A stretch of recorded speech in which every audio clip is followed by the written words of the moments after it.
Hey everybody, what's up? It's been a bit, but I'm here to stream, and Janelle came, so we're just gonna bring her in. Hey buddy, Hey, what's up? hi. How's it Is going? it okay? Wow, I like your Steve Jobs look you got going on, Yeah, thanks. like a '90s like ski resort villain in a Disney movie. That's exactly what I'm going for always. Either that or that woman that everybody loves to hate, the one who had to drop the one blood test. Elizabeth somebody Oh yeah. somebody. Oh, sorry, I was like, what? That sounds so racist. Okay, I understand now. Dude, what's going on? For the folks that do not know, Janelle Jones is a PDN 30 artist who I used to work with that we will get into later. That is really a whiz at a lot of photography, but I think her strongest work is product photography. And I know folks ask me questions about it, and then I try to remind people that I don't know how to do anything. So I want to bring in someone much smarter than me to talk about it. So before we go any further, I do want to show off your work for a second. So hold on. So everyone, this is Janelle Jones's site.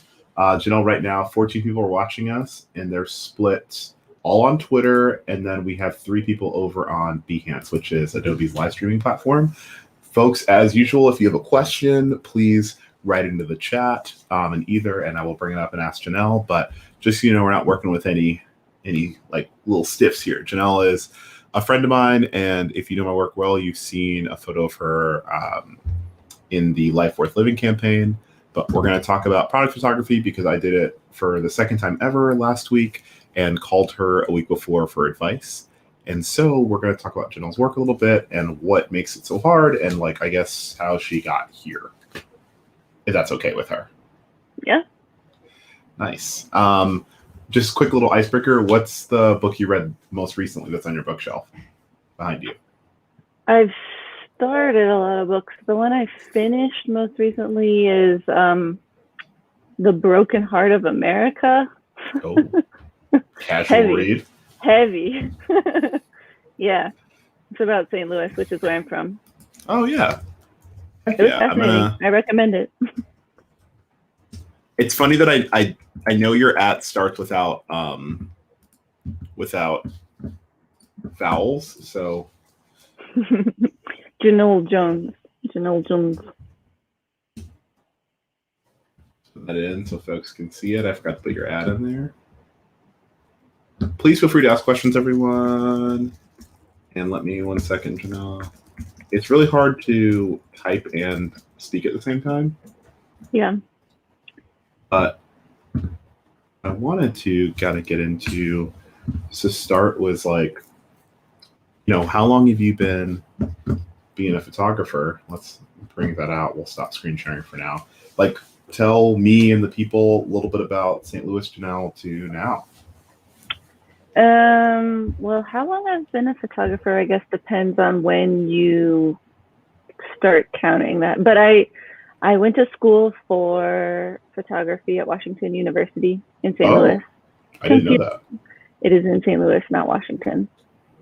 But I studied fine art. I didn't go intending to study photography. I intended to study printmaking, actually. Oh.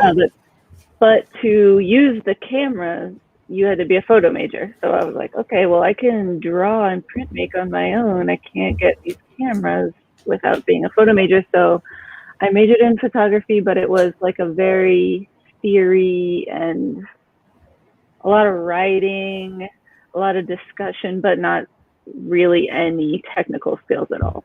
So interesting.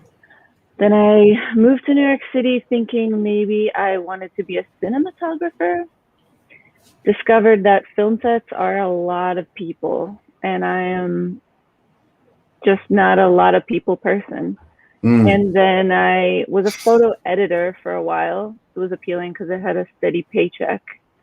I worked for a company that was owned by NBC that doesn't exist anymore. And then I worked for Martha Stewart. And then I got kind of frustrated being on the production end when I had intended to be the person making stuff, As a quick pause for the folks that don't know, what is the production end? I mean, they're important people, and when you don't have a good producer or a good photo editor, you could really feel it. But the photo editor in editorial, or the producer, is kind of that same role, but the commercial version is the person who's organizing everything, needs to know how everything works, what everybody needs, make sure it happens, kind of like the person who makes it happen. So, you know, a talented producer is really important, but they're not the creative, they don't have the creative voice that the photographer has. So it's funny because when we first met, I didn't know what a producer was. I didn't know about any of that. Yeah, I mean, I didn't know about any of this stuff at all before I moved here, because I was totally in like a fine art mindset. I thought I was going to be like an artist for the rest of my life. I pictured like paintings or something. I didn't even have any idea about commercial photography. But now here you are sitting with a stranger that you used to temp with, and we used to eat free food and not want to work. But that's neither here nor there. Take all the snacks. So you grew up in St. Louis. When did you move here? I moved here right after school, right after I graduated in 2009, June 2009. Yeah. Yeah. So after producing, being on the production side, I was not a producer, but being a photo editor, and being on the photo editor side in the editorial world, I started assisting. So I kind of started from the bottom at you know, like 26, 27, you know, doing like the holding the light, carrying the bag, getting the coffee kind of stuff, and eventually made my way to still life photography. Yeah. As a quick side note for the folks that are curious, so Janelle was saying that she moved, because Janelle, it's funny, you're going to be annoyed that I keep qualifying. It's because people come in and out a lot. So they'll like come in at like we're at 7 minutes. They'll have come in at like 4 minutes and be like, "What? Who's this person? What's going on?" Is it Steve Jobs reincarnated? You are.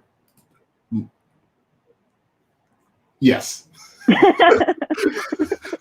Good answer. I'm mad because I use the lights I'm using. I used them for a shoot the other day and didn't recalibrate them. I didn't have time to fix them, so they look hella warm. Now they fixed. The minute I complained, they just got cooler. Wow. That's awesome. Okay. Because I was like, dude, I look really orange. Okay, so live with still life and object photographer Janelle Jones. So what I'm going to do is I'm going to do this, and then now we can leave the. Oh, I don't want it on the Facebook one. We can leave this on, so when people pop in, they're like, "What?" So what Janelle was saying was that after she moved here after college, she worked in the production side. So production side for Janelle and I now are people that they don't really speak to the client per se. They are the people that get everything together. So like when I work on Come Out of L's TV show, the producers, like this season because of COVID, they were building outdoor furniture for scenes. They were like speaking to the subjects. They were like putting together the packet that then the creative people would use to like inform how they were going to interview and film people. And so the producers were like all of the glue people in every sports movie, all kind of wrapped into one. And then Janelle was like, essentially what she's saying is she got tired of that and wanted to have more of a creative voice and less of an executing voice. And so she pivoted and then assisted. So please continue. I found that re-explaining is super helpful because later, if not, I get a bunch of DMs like, what does this mean? And I'm like, Yeah. But yeah, I went back to assisting. First, I worked for, I thought it would be so cool to get paid to travel and do like portrait lifestyle. Basically what you do, Andre. I was like, I want to do that. And then you wanted to be me before we met? Yeah, I wanted to be you before I even knew who you were. Then we met and you were like, oh God. No, then I worked for some people and I was like, this is cool. I don't have the energy and the interpersonal skills that this requires. It requires so much energy to like talk and engage with people and photograph them at the same time. And it's like very high energy, like a lot of quick thinking. And I was like, this is not my jam. Like, I like to be able to be like quiet and thoughtful and like careful. So still life photography really suited me, or product photography. But Interesting. yeah. For anyone that's watching, please, Janelle doesn't have any other socials, but please follow her at JNLLJNS on Instagram, and I'm going to show it to you all again. I'm only saying this now because I never know. We were supposed to go on like an hour ago, but I have a lot of client work that's backed up, and I was trying to get some stuff done. I got stressed out, but anyway, please follow Janelle, and if you're watching this and put it on your story, feel free, please tag both of us. And she doesn't just shoot products; she shoots people too. This is her lovely husband, Daniel. Shout out to Hope. Shout out to Homie. And just, I don't know. It's funny because all this stuff looks really simple, but like, let me tell you from experience from my recent encounter with product glass, this junk is difficult. So, you said that you assisted some people that did portraiture and travel work. When was that? And then what happened next? Also, shout out to Jane. Did Jane hire you for this job? No, that's Lenore Mamana, who's like my editor at Bloomberg. Yeah, Lenore is so nice to me. She's never hired me for anything. I have a lot of editors that are like, oh, it's nice to see you under. I don't know if I want to hire you, but hey. Well, if it makes you feel any better, she hires a lot of still life. So probably people is less. She doesn't have that many assignments for that. It's fine. You know what I'm saying? I didn't get PDN 30. Nobody picks me for Bloomberg Business Week. It'll be okay though. I'll bounce back. Listen, I think you're doing okay, Andre. Don't worry. So product photography. What was the moment? Maybe the first time you tried it, and then the second time when you were like, "Yeah, I could do this." Well, the first time I assisted on still life, I was like, "This is so boring and not creative, and I hate this so much." Then I did a bunch of portrait and lifestyle kind of stuff, and it was fun. But I was like, I don't know if I have the personality for this. And then really, honestly, it's much easier to make your own work. Oh, go ahead. Sorry, you said, and then and you cut out for a second, so please. Oh, no. Then I just realized it's much easier to make your own work with inanimate objects. Like, they show up. They sit still while you're taking their picture. It's like so much harder to get people to come be your model and show up and do what you want them to do. So it was just like convenient. And then I started getting hired for it. And kind of as I started getting hired for it, I realized I didn't really have all the technical skills. So I tried to concentrate on assisting that kind of stuff too. So I could learn as I was doing it. Whoa. So fun fact to tell you, we're now getting pushed on Adobe's main channel. So now we are up to 30 people watching us all at once. Hey, hi, 30 people. And for the folks that are curious, this is Janelle Jones, as the bottom bar says. Janelle does all sorts of things. I think that the thing that I really love about her work, and Janelle, I'm going to talk about you a lot, like you're not here, is it's weird. So first of all, I'm sure you're like, what is this? How long have you been doing this? I've been doing this for like 10 months now. Adobe reached out, and essentially they have this thing called Adobe Live. So like a couple times a year since my residency with them, they will pay me to like come on and talk about like Lightroom or Photoshop, or talk about a project I had, or basically just like give people different perspectives on use of products. And then when the pandemic started, I guess they shifted some of their budget to like allowing more people to stream. And so they're trying to make Behance like their creative version of Twitch. Not that Twitch isn't creative, but it's more focused on gaming. And so they had a handful of us like start streaming for the first time. And so just kind of like how you were like, you feel like you didn't have the personality for it. I felt like I tried streaming at first, and it was kind of hard, like just kind of getting in a groove. I felt like I was talking to myself a lot, unless people asked a lot of questions. And then I tried like having people on with me, and it was way better because I feel like I don't pretend like I know everything. I just get to ask my friends questions, and then like doing like an intro, and then after you leave, I like keep doing stuff. So yeah, that's kind of what happened, in case you were like, what the heck is going on here? This is a very Andre platform. I feel like Lols. the most social, all the channels at once. Listen to me. I'm not the most social. Okay. So I guess what I wanted to say next was Janelle and I met when we were temps at Shutterstock. It's a stock photo agency, and we were here. Oh, hey, Craig. Hey, Nate. Craig and Nate say hello. We were temps, and so our job was to look for potential photographers for this really specific line of images that they were putting out called offset, like they're like kind of high end stuff. And so they paid us to just look for photos all day. And it's the only time in my whole life I ever got eye strain. I don't know if it's ever happened to you. I've never gotten eye strain except for that job. Same. Yeah. I used a lot of eye drops during that time. I did listen to a lot of music though. I listened to new albums every single day. I listened to the entire archive of This American Life in that job. Oh my gosh. Also, Janelle, we're up to literally 45 people on Adobe. This is nuts. I guess people saw this and were like, Janelle Jones is in here? You listened to the whole This American Life? All of it. That's wild. Yeah. So for the folks that are curious, what we did is we got paid $15 an hour. I did. I don't know. You got paid.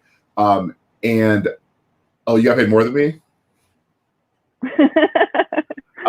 And we would go in there in the morning and just like literally all day just find photographers, check to see if they've already been reached out to using Salesforce, which is the most evil app on the planet.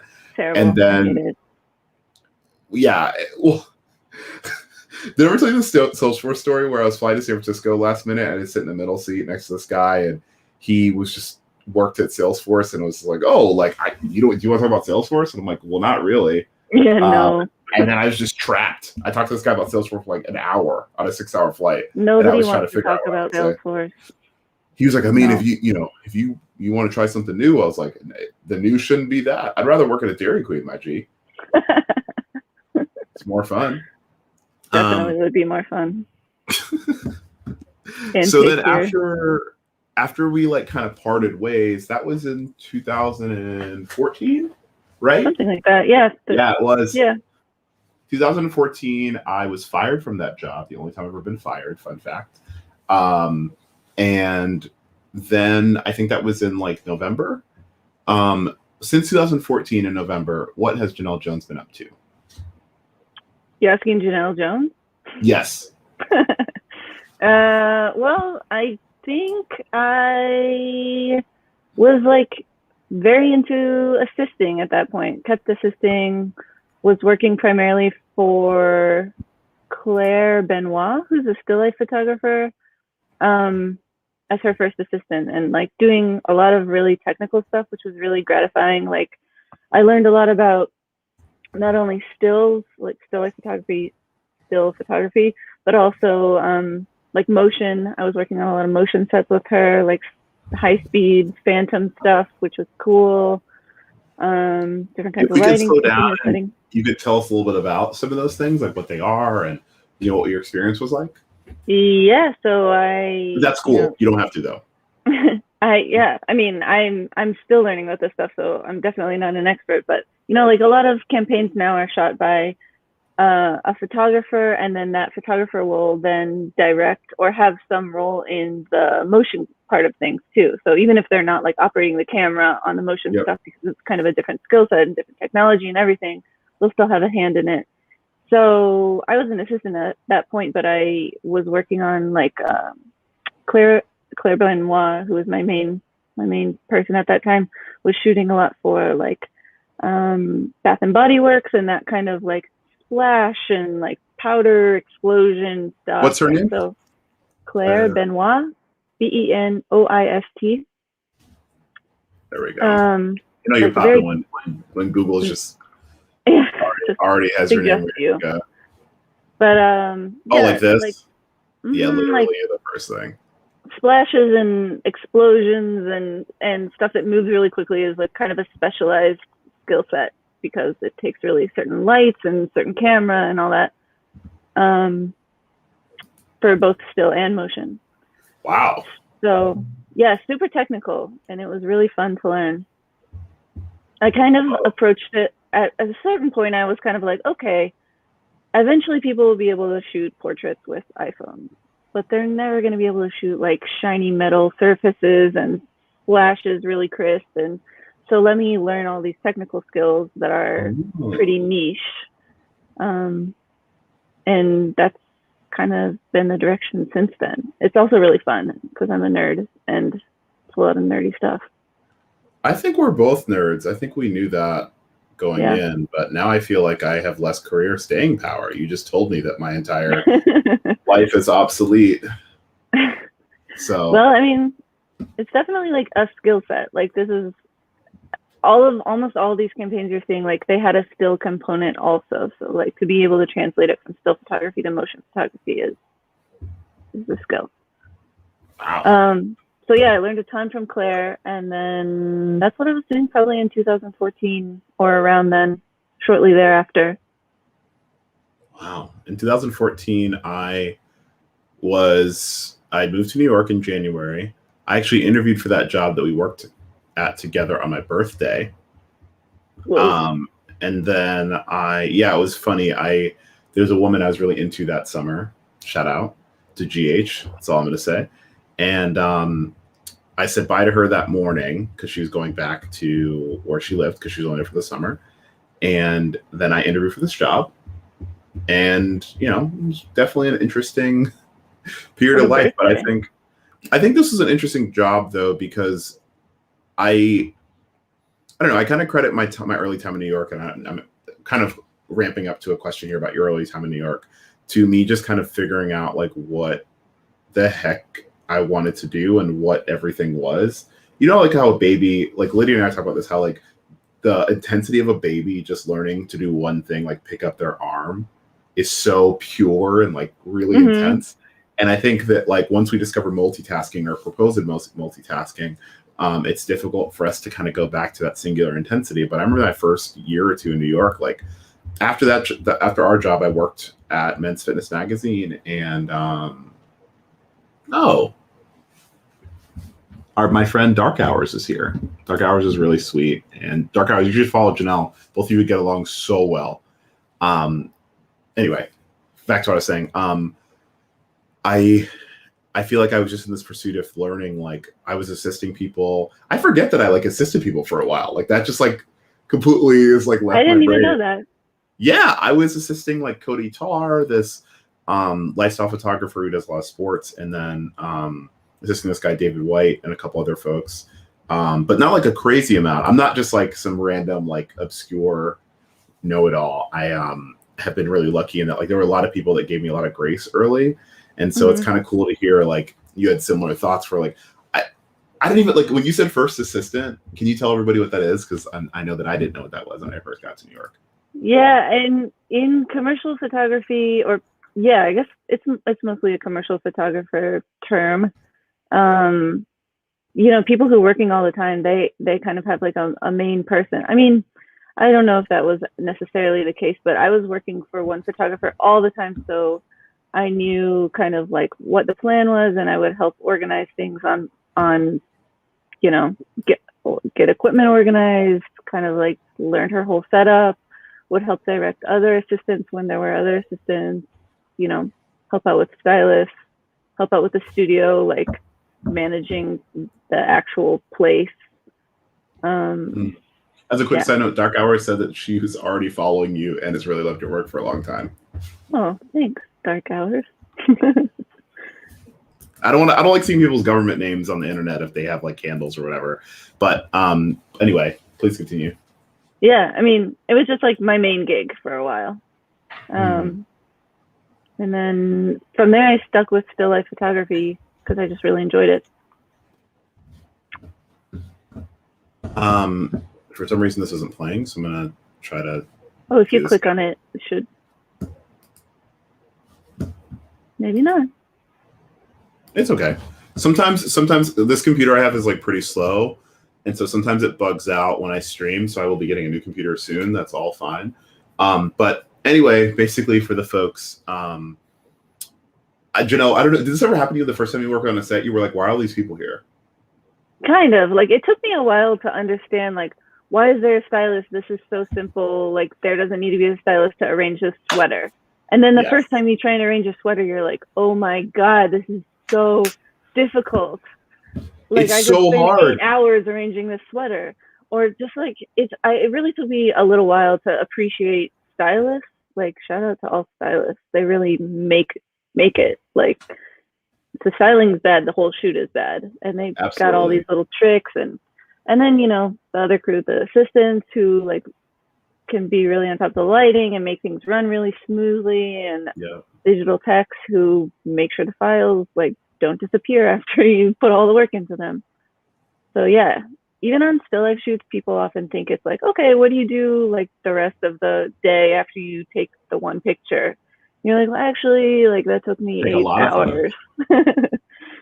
It took 10 people, and it took us 4 hours. Oh, totally. Oh, we have a question. Let's pop in. Nathan said, "How does one become a producer?" Though sounds mad interesting. Janelle, do you want to answer that first, or do you want me to go? Well, you might know more because I worked in editorial, so I worked for magazines basically, and that's a little bit of a different world than producers in commercial photography. I bet Andre, you probably have a little more experience with that. Yes. So production is funny. It's a funny thing. The agency that we work with most often is called Kindly. And my understanding is, just like with most things, production companies are pretty. They don't like to hire because you don't know what you're going to get. It's like the devil you know, right? And so generally, it's you start as a PA. They like. It depends on what you're working on. Oh, sorry. Dark Hours will get your question in a second, but essentially my understanding for different folks is like you start as a PA, and if the production company is good, they'll let you try a couple different things.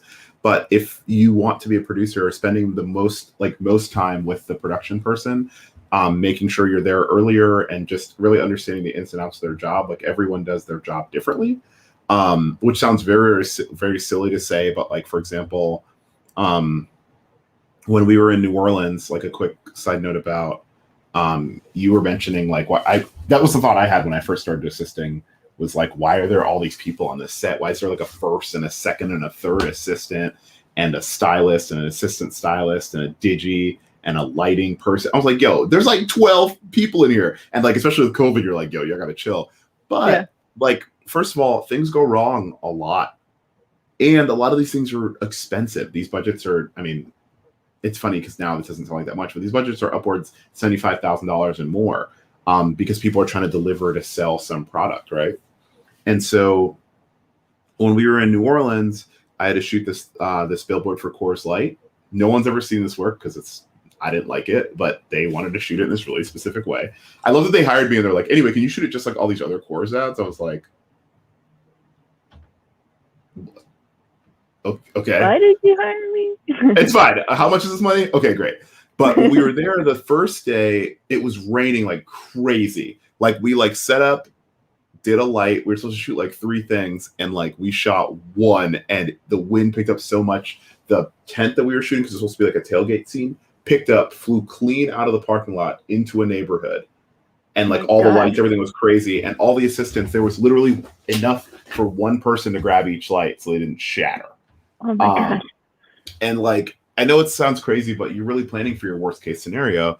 And for a producer, like basically your job, some producers, their jobs are all oriented on execution and some are more story based. It just depends on who they're working with, because there's some photographers like me that like, once I get started, I'm like, don't like leave me alone. Like, I don't want to talk to you. Like, I'm trying to work on this thing. And so the producers for me that are the best are the ones that are super detail oriented, keep me on schedule, keep me on pace, and keep the client away from me when I'm trying to work. But for other people, they like producers who are more story oriented. For me, all my collaborative thought happens like either before we start or like in periods. I don't want people interrupting me. So it can depend, but I would say that the job of producer is one that is really amorphous, because every photographer, videographer, director is very, very different. And so it's honestly, this is a really weird thing to say, but it's kind of like being a really good sex worker. It's like really understanding I'm not kidding. It's really understanding your client, what they need, and like just reflecting that back to them, and also being prepared for literally anything. Yeah, and a producer for the kind of stuff that you shoot, I'm sure is very different than the kind of producer that I work with. It like, you know, if you're really working with like, you know, tabletop sets in a studio, that's like that person needs to be equally organized and on top of things, but that's like you need to have a whole different set of knowledge about how that crew works and how technically like what needs to happen, what's possible to do in post, what has to happen now, like what's important to prioritize. Yep. And for the folks, I'm sure you guessed, but in post means what you can edit later in your preferred editing of choice. For me, it's Photoshop. I can't speak for Janelle. I assume it is, but people do other things. Who knows? Yeah. Depends on if it's a still thing or a motion thing, but yeah. Yeah. What was I going to say? No, yeah, producers are interesting. I appreciate a good producer because it's interesting. I have a job coming up that I can't say exactly what it is, but it should be my first commercial directing job. That's pretty exciting. Ooh. I'm shooting the stills, but like the stills are unimportant. And I'm really excited to be working with Kindly again because I like this producer a lot. I know she understands that I get that little pre-shoot anxiety, and I also just need people to leave me alone. And so I remember we were shooting this Lululemon thing last year during the pandemic. Like this was my first pandemic shoot. I was stressed, and we had to get COVID tests, and we drove up to Beacon to shoot it, and it was with an NBA player. And we had driven up the day before to scout, and it was just there was a lot going on. And the next day, I saw someone I knew in the street, and they were trying to talk to me, and we were like behind because we had to do Zoom calls with the client, which was a lot. Like at the beginning of every look, in the middle, and at the end of every look. And so that's like a whole nother level of stressful, the whole coronavirus remote client thing. So she saw someone and they started talking to me, and she literally was like, she turned to them and she was just like, leave. I was like, honestly, thank you, because I wasn't going to say that, but like, I know that you know what we need, so I appreciate that. Nathan, if that doesn't answer your question, please follow up. Janelle asked, or not Janelle asked, Dark Hours asked, what do you think / feel about potentially the competitive relationship between still images that are made through 3D versus in real life? I see that she was prepared for this. I had mentioned to a couple people I was talking to you, so I guess she knew that. I'll ask you. Is Dark Hours a 3D person? I'm going to double check. I don't know. Dark Hours, you do 3D stuff? Let's see what they say. Janelle, oh my God. I know this is going to sound crazy. This is the most people I've ever had watching this. I'm not kidding. We have 9 people over. We have 9 people over here, and I'm not joking. We have 101 people watching in Adobe. What that means? What up, Adobe crew? It's super funny because like I'm used to Instagram, so like 100 people isn't a lot. You're like, I got 100 likes, like pathetic. But when I realized what that meant, I was like, wait, there are 100 people actively watching me talk right now, like for more than a minute.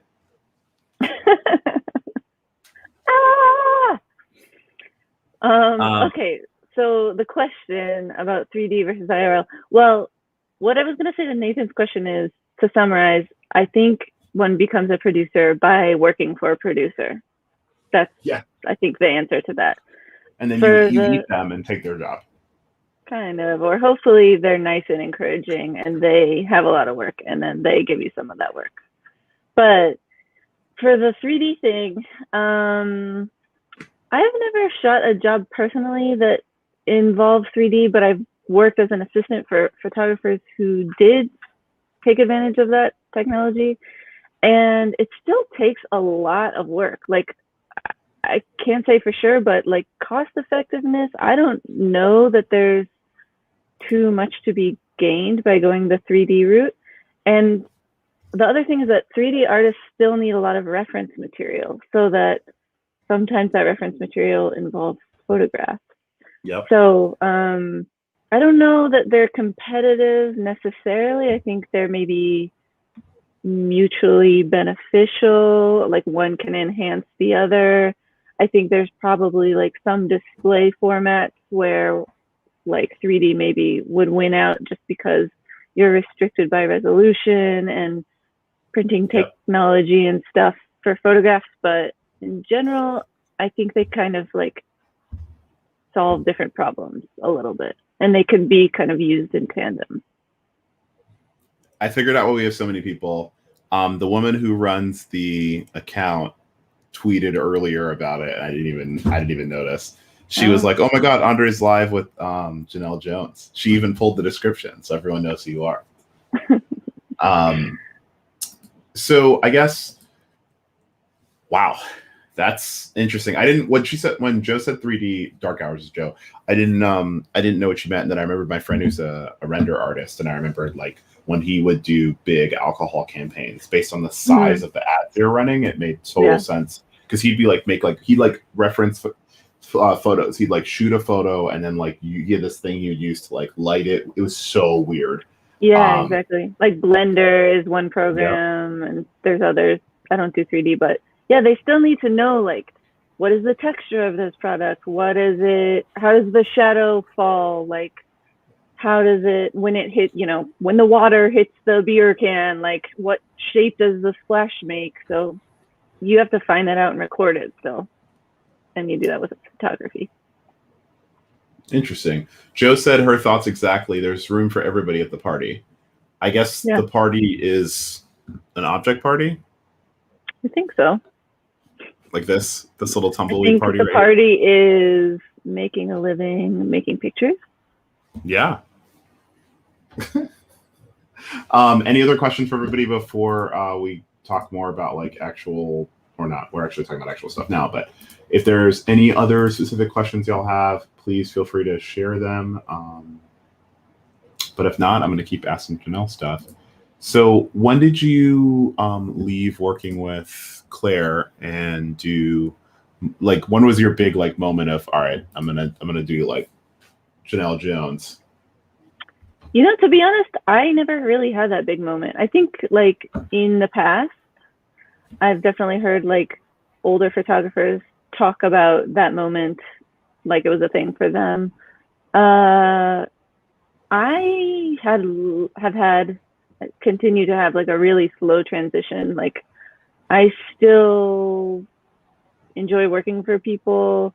I still make my own work. Like iPhones exist. You can check your email from anywhere. Like I think in the past it was like a little bit of a logistical, like you can't physically be like organizing your work life if you're working for someone else. But right now it's really nice, and I enjoy being able to balance all of that kind of stuff. So yeah, I didn't have ever one big moment. So you mean this whole time I could have been hiring you to work with me? Yeah, pretty much. But it is really fun. Like I get to see how all different kinds of people work and doing all different kinds of work. So like I still learn. It's great. What are some things that you've taken from people you've assisted, positive and or negative? I mean, all the technical skills I have. I didn't learn really anything except for how to talk about art in school. So, I mean, that's valuable, but I didn't learn any technical skills at all. All of that was from assisting. You know, my time working for portrait and lifestyle photographers was valuable, probably less technically and more just watching people interact with their subjects. Like to be an assistant on one of those sets where there's no pressure, but you're seeing the whole thing unfold and you see all the dynamics of everything, it's like pretty amazing because you can see how people handle their stress and like how they problem solve when they're on the spot and everybody's looking at them. And like stress management is totally important and a skill that people develop. You know, if they're going to keep working in that with people, they have to develop that kind of skill. I've definitely watched photographers like kind of flounder with that, like on celebrity shoots, and they get flustered if things aren't going well. And, you know, I'm just sitting there watching as an assistant, like, you got to take a deep breath. This is like, you are not helping yourself right now. You have to find a way to find your zen, or this is not going to work. Because if your subject absorbs all that stress, it's just bad. I'm sure you've noticed that, Andre. Yeah, I think that I never had like an utterly horrible moment. And I think sometimes when it happens, so one thing that's helped is I started doing, sorry. Let me finish this thought and then we have a question from Allison, who's awesome. Allison works at Adobe. She is a UI UX designer, and she was asked about technical skills, she said. But for me, it's a couple things. Like I've been really lucky if I'm really concerned about something, I'm not sure if I know how to do it or what's going on, I will hire someone who's either done it before or I feel really confident can help me. So like when I did that Coors Light shoot, I had my friend Matt Rick as my assistant, and then I knew it was like a little lower than his rate, so I hired him I like probably paid him some more money, but just to make sure that like, you know, if I was bug in, since he'd done this many times, because Matt's like 40, he could just be like, all right, like, you know, if you thought about this, you know, where's your head at here? Just to kind of keep me calm, and also someone I know that's not going to like steal shine. And also, I think the thing that I do a lot, and I think you know this, is I just practice. I shoot a lot of low stakes stuff a lot. So like on Friday, I had a really small budget and I shot this whole lookbook for this small bandana company just because I knew that I haven't done a good job of managing like more than one person in a shoot before, because it's a lot. You know what I'm saying? So we like had 2 looks, 4 people, had to do individuals, pairs, and groups. And we had 4 hours from like 6 a.m. to 10. And I had to knock a bunch of stuff out. And the stylist is super important because they understood where the bandana did look and all this stuff. And so for me, the stress management just comes from I am really clear in speaking what I want. And I always try to talk to people ahead of time when I'm streaming, or not streaming, before I'm shooting, to make sure everyone's on the same page. And I expect really positive energy and clarity if you see something that is that's not right, for us just to work on it. Like it's not once we're there, since everyone's getting paid, like the goal is to fix the problem. It's not to make somebody else look bad. Yeah. And like also, you know, I've yelled at a producer before. I've done it. I'm not gonna front.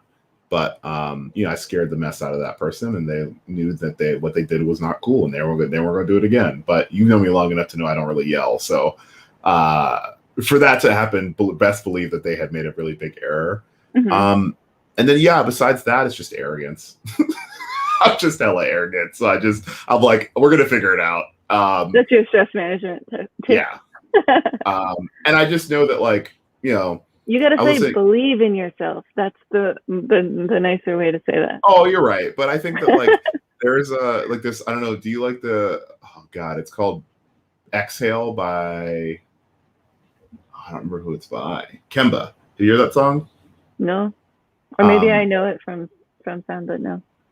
One of the first lines is like, I feel more pressure from my moms than from the blogs.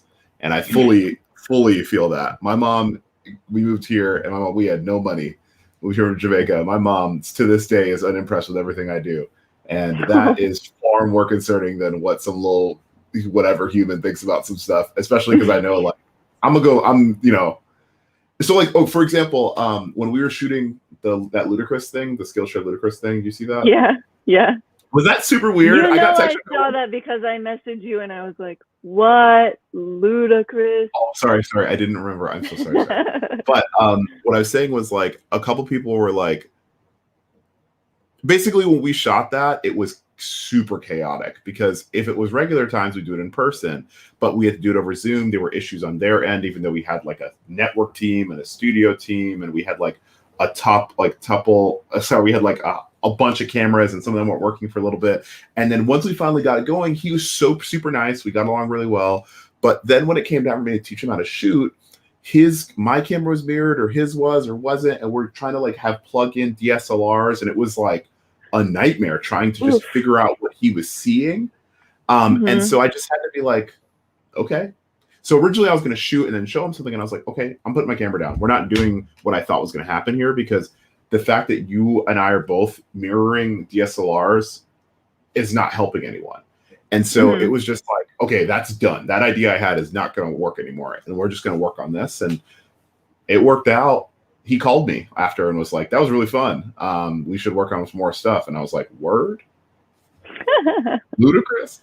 Yeah. And so that's what I mean. It's like, sometimes the plan doesn't really go as planned, but as long as you remain calm and confident, it usually works out. Okay, to Allison's question that she asked like 10 minutes ago. You mentioned you learned a bunch of niche technical skills to be more hireable. Which is your favorite to shoot or to use for a shoot? I mean, I like the nerdy stuff that I kind of went out of my way to learn. So like splashes, like high speed motion stuff is really fun. Yeah. Still life photography is kind of like a little puzzle because it's like, all right, here's like a curved, shiny surface. Like you probably ran into that in your Yeah. Andre. It's like it's reflecting like every single thing in this room here, and like why is there a yellow stripe? I don't even know where this yellow stripe is coming from. So it's kind of like problem solving. It's a little bit calmer than problem solving with a bunch of people on set, but it is still like putting a puzzle together, problem solving. And I'm so literally yeah, tweeting that quote right now to let people know that you're streaming. Sorry, still life photography is like a puzzle. yeah. I mean, I like technically challenging stuff for that reason because it's shiny surfaces, glass, like interesting textures. I love figuring out how to show textures well because that's such like translating a tactile experience to a visual like piece of information that people need to understand. It's a fun challenge. You know, you're like, I'm using light to tell you what it feels like, or you know, I'm thinking about like if the way I'm using this light is telling you what shape it is. It's kind of like translating different senses. Interesting. So, yeah. And then on top of that, Wow. like the high speed stuff is pretty fun because it's just like, it's cool. Like when you see like splashes at super, super, you know, crisp, and you're like, ah, yeah, I figured out how to drop this thing to make this shape. It's just like very gratifying. Interesting. Yeah, I my experience with it this time was a lot of confusion. Hey Joe, if you do me a favor and just I don't know, put that on like that quote on like a solid color or something and just DM it to me so I can share it. That'd be awesome because I'm trying to like type this at the same time and it's really difficult. Janelle, you're being such a good sport. For everybody that knows, Janelle and I were supposed to go on at like, I don't know, like 7:00, and I just kept pushing it back 400 times because I'm a terrible judge of time. But I, once again, I'm really thankful that we took time. Moment over from Jimmy Flame, fellow product photographer here. Feel for you, for real. Dog, Janelle, this is so funny. I haven't streamed in a couple weeks, and this is the most popular stream I've ever had. That's hilarious to me. Because over here, you can see it in StreamYard that we have 11 viewers here, but over on Behance, we have another 97. Now we have to 13, so we're at 110. This is wild. Okay, so we just meet. I want to be your assistant. I don't know anything. I just, maybe I studied advertising in school and changed my mind, and I'm like, I want to be a photographer. And you, for some reason, allow me to be your assistant on a small shoot. What's the very first thing that I need to keep in mind for product photography? Well, I'd say for any crew of any type of photography, personally, what I value most in an assistant is a good attitude. Because like what you were saying before, if you like, there's always going to be problems. Like we're always going to run into some sort of roadblock. So basically I need someone who's like, all right, let's figure this out. I can teach always technical skills, anybody, but like having a good attitude and like a problem solving mindset and being like kind of proactive and, I was going to say suggesting things. It's a fine line between like suggesting things and then trusting that the photographer is like has a vision and is kind of going with something. That is a fine line. But yeah, just kind of like being attentive really and being observant and having a good attitude, I think, is the most important thing for assisting.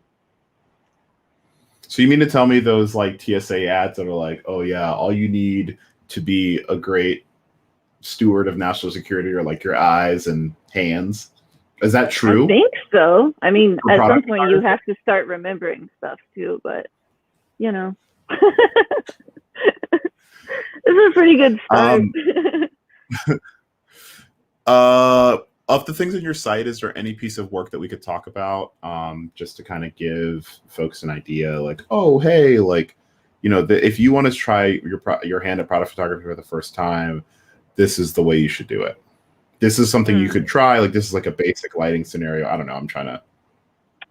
I mean, a lot of the stuff, I'm trying to think, probably not in this motion section, but if you click over to featured, a lot of the stuff that I shoot, I mean, I'm talking about complicated technical skills stuff, but there is also a decent amount that's like a one light situation or two light situation. Ooh. So by one light, what Janelle means is, just like I have two lights here, we've talked about this 100 times, y'all. I have a fill over here and a key light right here. And if I turn the fill off, I'll lose this beautiful highlight on the side of my face. And if I turn the key off, then you wouldn't be able to see me at all because I'm be black in a dark room. And the reason why I'm not showing you like I normally do is because normally I have these Wi-Fi synced, but because I used them for a shoot last week, I didn't get a chance to sync them yet. Also, what's up, Javon? Okay, so which one would be good? I would assume a non-glass one. Yeah, non-glass one. Oh, this is cool. That one was a little tricky, but like this one, for instance, this one? That is not a complicated shot. That is a piece of paper we call it a sweep, or they call the paper seamless paper because it gives you the look of a seamless set. There's no horizon line. Do you want me to? I have one right here. You want me to get it? Will that help your example or no? Sure. Okay, it's just a big roll of paper. Yeah. Okay, hold on. I gotta pull my shorts down so people don't see my butt. I'm just kidding. That's not gonna happen. But it's like, if you saw this set, you'd be like, that's it? Like, it's just a big roll of paper rolled out. Like, you see it as Sears. Yeah, like small version of what you see at like a Sears portrait studio. And then the product on top of it. And I think for this shot, I think there's literally one light coming from the front. And if you take a look, I like to do this in any shot. Like, you take a look at the shadow, and the first thing I think about is, where is that light? So the shadow is falling behind. That's always my first piece of advice, and it makes me so happy you say that. I'm like, anytime anyone asks me, I'm like, every time you look at a photo, ask where the light's coming from. If you don't know, then either there has to be at least 2 or 3 lights. But generally, you can figure it out. There's 2 or 3, there's one key light. There's always one if there's any shadow at all, like, where is that light coming from that is causing that shadow? So in this case, it's coming from like slightly in front and my giant hand, slightly in front and I guess camera left, because you can see it throws it kind of back into the right, and that's the only light that was going on there. And then from there, I start looking at the quality of that shadow. So like, is it very dark compared to the area around it? Is the line between the shadow and not shadow gradual, or is it sharp? In this case, it's pretty sharp, and it's decently dark. Could be darker, but it's a pretty dense and sharp shadow. And then the leaves that are in there, they got a little light of their own later on, but nothing super complicated. What do you mean later on? So I like to build my sets like a little bit piece by piece. So when I started this shot, I laid out the seamless paper. Okay, so that just looked like a beige rectangle at that point. Then I put the watering can on. I moved a light around a bunch, but eventually settled on that position we just talked about. Thank you. Okay, the shadow's falling in the back. The leaves, you can tell, are closer to the camera. Like, they're in order to give the impression of depth, they're a little bit out of focus, and they are closer to the camera. Because we're in a studio and the sun isn't, or the light isn't the sun, it's a light. That light isn't falling on the watering can. So before I added a light for those leaves, they were just pretty dark.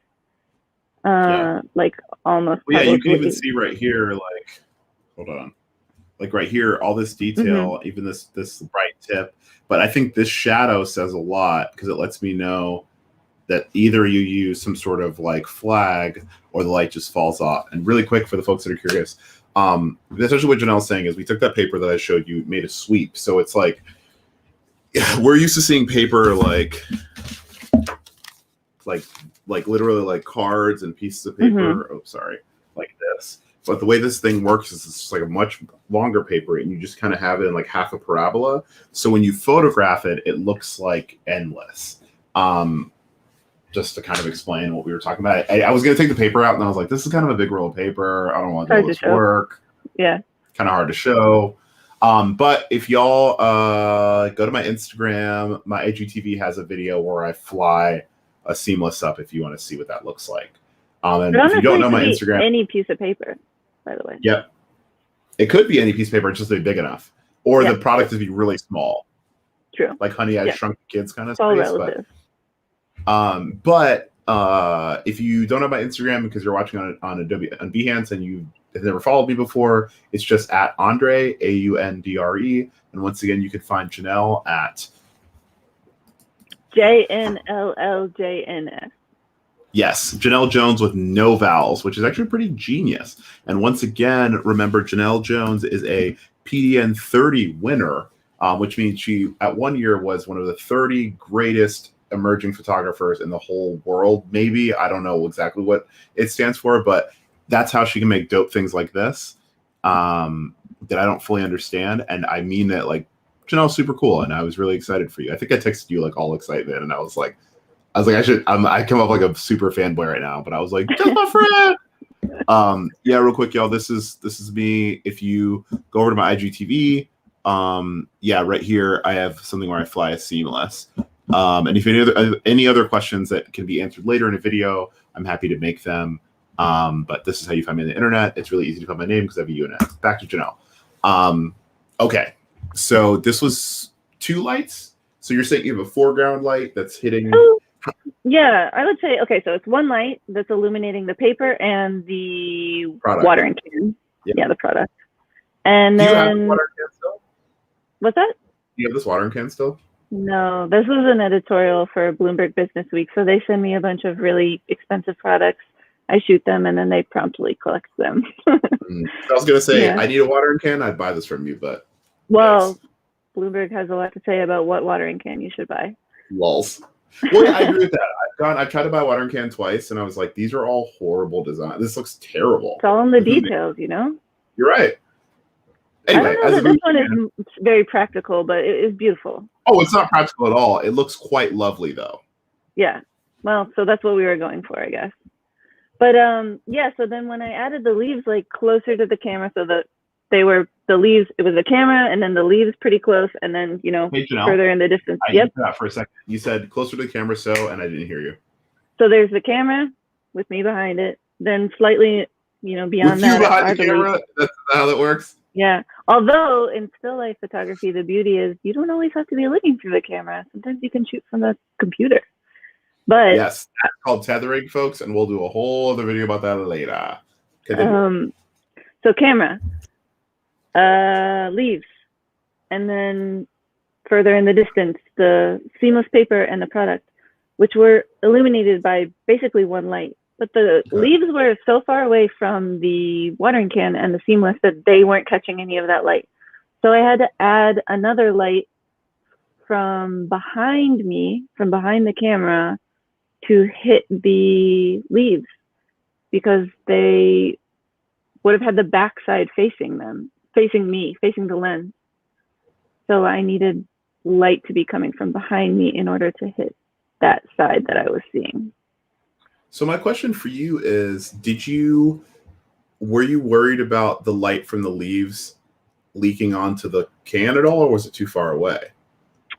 So you can control that. This is also a fun part of still life photography is like, it's a lot of building. Like, and it's very deliberate. So when I'm building the sets, like when I set this up, I was thinking like, okay, this is going to be an issue. Like I don't want double lights, double shadows going on the watering can just because I need to get light on the leaves.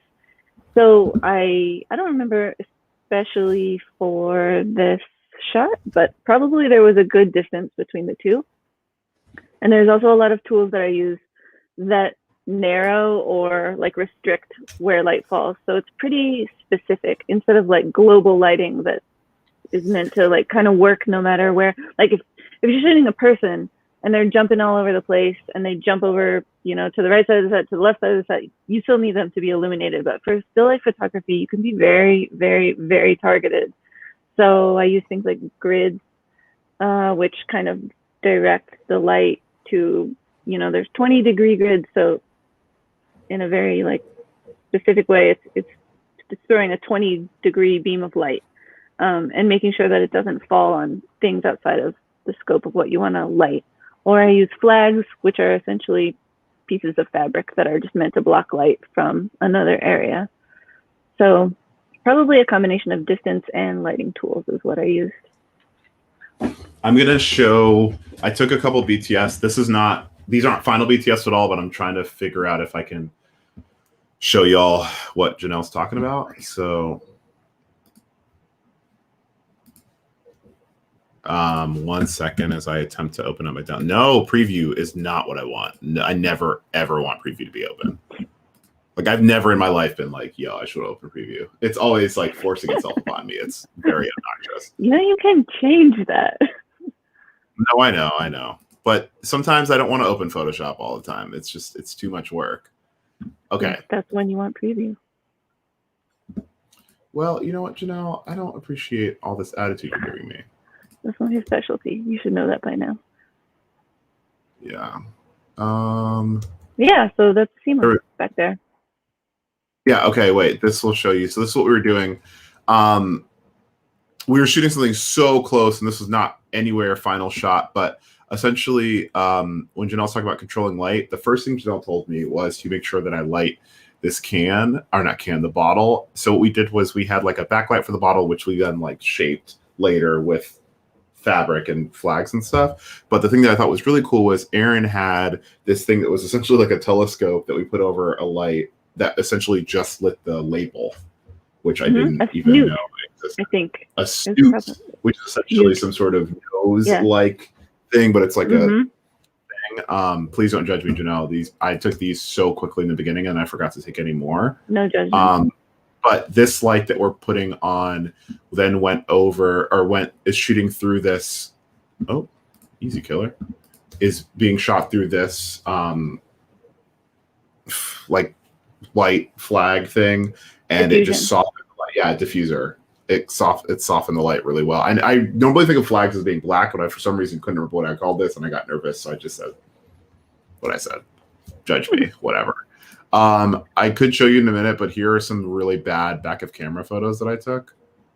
At that point of like things. Yeah, I really like this one actually. Yeah. With the velvet and from up high. Like yeah. Using the snoot really helped because like you'll see like right here, like right on the bottle without it, like the bottle wouldn't or the label wouldn't work properly. Mm-hmm. But like that shot that I showed you, and eventually it turned into this, which worked out okay. I don't like forever plan on shooting these things, but like essentially the hardest thing was learning. So like the difference between this one and this one is like I figured out how to swoop the velvet more, and then I ended up using my hand, but that diffused light up here basically brought these highlights in for the folks that are looking at this now. Or hold on. Like all these little highlights and things, these are catching from like the top of my hand is all light from above, and then the light from behind is what's giving this amber look, which was definitely something Janelle taught me. And I made sure we were setting up that I didn't forget to put a light behind the liquid. Yeah. Anyway. And the light behind thing is really like key for beautiful liquids, like cocktails, perfume, like liquid. That's like something that I just like from real life. If you pay attention, like when you're out having lunch and you're like, oh my God, this drink looks so good. It's almost always like light coming from behind it. So it's like a real life in the studio kind of thing. Nice. Were you embarrassed that I told you that I took some of your advice and took those really mediocre photos? No, I like those photos. I like the card one especially. You do, this is hilarious because we should be talking about this right now, but do you do any prop styling? Like, could I hire you to do that on a set? I don't do it. I wouldn't accept a job as a prop stylist because the people who do it are really good at it and they know a lot more than I do. Hmm. and they have a lot more patience than I do. I do it sometimes in my own work because I'm available and I'm there and I know what I want. But yeah, that's definitely like a specialized skill that I have not honed. Oh, totally. I mean, I don't pretend to be good at it at all. Yeah. Craig came in and said it reflects into the liquid. That's how he did the JD bottles, which I believe are Jack Daniels. Over to the when I tweeted about how difficult product photography was, Craig was kind enough to text me some thoughts that were nice examples throughout the day. He said the gold paper. I don't know what that means. So Craig, could you comment with the link so I could like pull it up? And Dark Hours is happy to help. What were there any big differences for you between these two besides it being a little bit wider? These are still both 4x5, it looks like, but obviously you had to make more space in your frame, and it looks like you included another plant in here. Not a big difference, but if you keep scrolling along, I think on the next one or soon after that one, then we get, and there might be one other one. We got some shiny guys here, and whoops, yeah. So like once it gets shiny, that's kind of what I meant by I have to convey to you what the material is using light. Like, is it brushed? Is it polished? Is it, you know, the texture, everything, all that. So in this shot, everything in the room was reflecting into it. At some point, I can't control everything else in the room. Like there is always going to be a camera in front of it that is black that is going to reflect into it. So Yeah. I do at some point start doing some Photoshop magic. There's really no way around it, which is combining multiple pictures so that I can, make a pleasing reflection. I do have like a huge collection of photos with my face like mid shot, like reflecting in weird places. Can I purchase one of those? I would say that I find your face very calming. So if I could. Calming. That's the first. Thank you, though. I don't think Daniel appreciates how you talk about negatively about yourself. I was gonna go maybe for my like animated, like expressive. Let's see. Craig showed me this, and I know that we weren't pencil.com/Jack Daniels. Oh, I think I missed. Oh, thecraighensel.com. Excuse me. I love that your face was. That makes me really happy. Ooh. Oh, is that a good sound? Yeah, that's a whistle. Oh, you know what? Real quick, that I need to say that I didn't realize. Working with real ice versus fake ice is so hard. Yeah. Because the ice is melting. Like that. It's like a time bomb. My hands were literally so slippery. I was like Jermaine Jackson's face. Yeah. You know, there's prop stylists that was a joke from specialize in ice for that reason. Like, yeah. There's prop stylists who like they specialize in making ice like a special shape or making it so that it's not cloudy in the middle, or like there's beverage stylists that are like magic people. Like they just keep it, because fake ice is great, but like it also, if you have a trained eye, can look fake. So it's a skill. Oh yeah, I thought it was weird, but then we tried it, and I was like, the fake ice I think looks a little weirder, but like my hands were wet. Like I was kind of like, we were working together. I basically Aaron does this professionally, and I just told him like, hey, I want to practice, so like I want to lead and just give me advice, but don't like push me. Does that make sense? Mm-hmm. Like let me like make my mistakes. Yeah, like I need to figure this out. I forgot. Jimmy asked you what your hold on. What's your go-to lens, or what are your go-to lenses, Miss Janelle Jones? Or Miss Janelle Jones? I don't know. I don't say. Ms. Yeah. Oh, I don't know. I like always forget like which is which, and like I know that there's societally, if you're married or not married is obviously really important, because like why are we talking if I'm not trying to seduce you? Obviously. So, anyway, talk about your Miss Jones. Wait, what was the question? Your lenses of choice. Oh, my lenses of choice. I only own 2 prime lenses.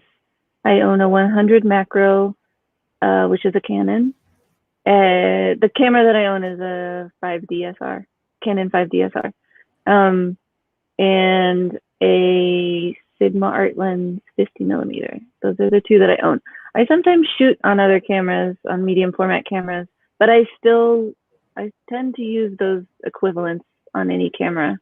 I think wide angle is like a fun new thing I've been playing with a little bit more, because you can kind of force the perspective and make things really heroic, but it hasn't really been my style until, I don't even know if it's my style now, but it hasn't been my style so far. Interesting.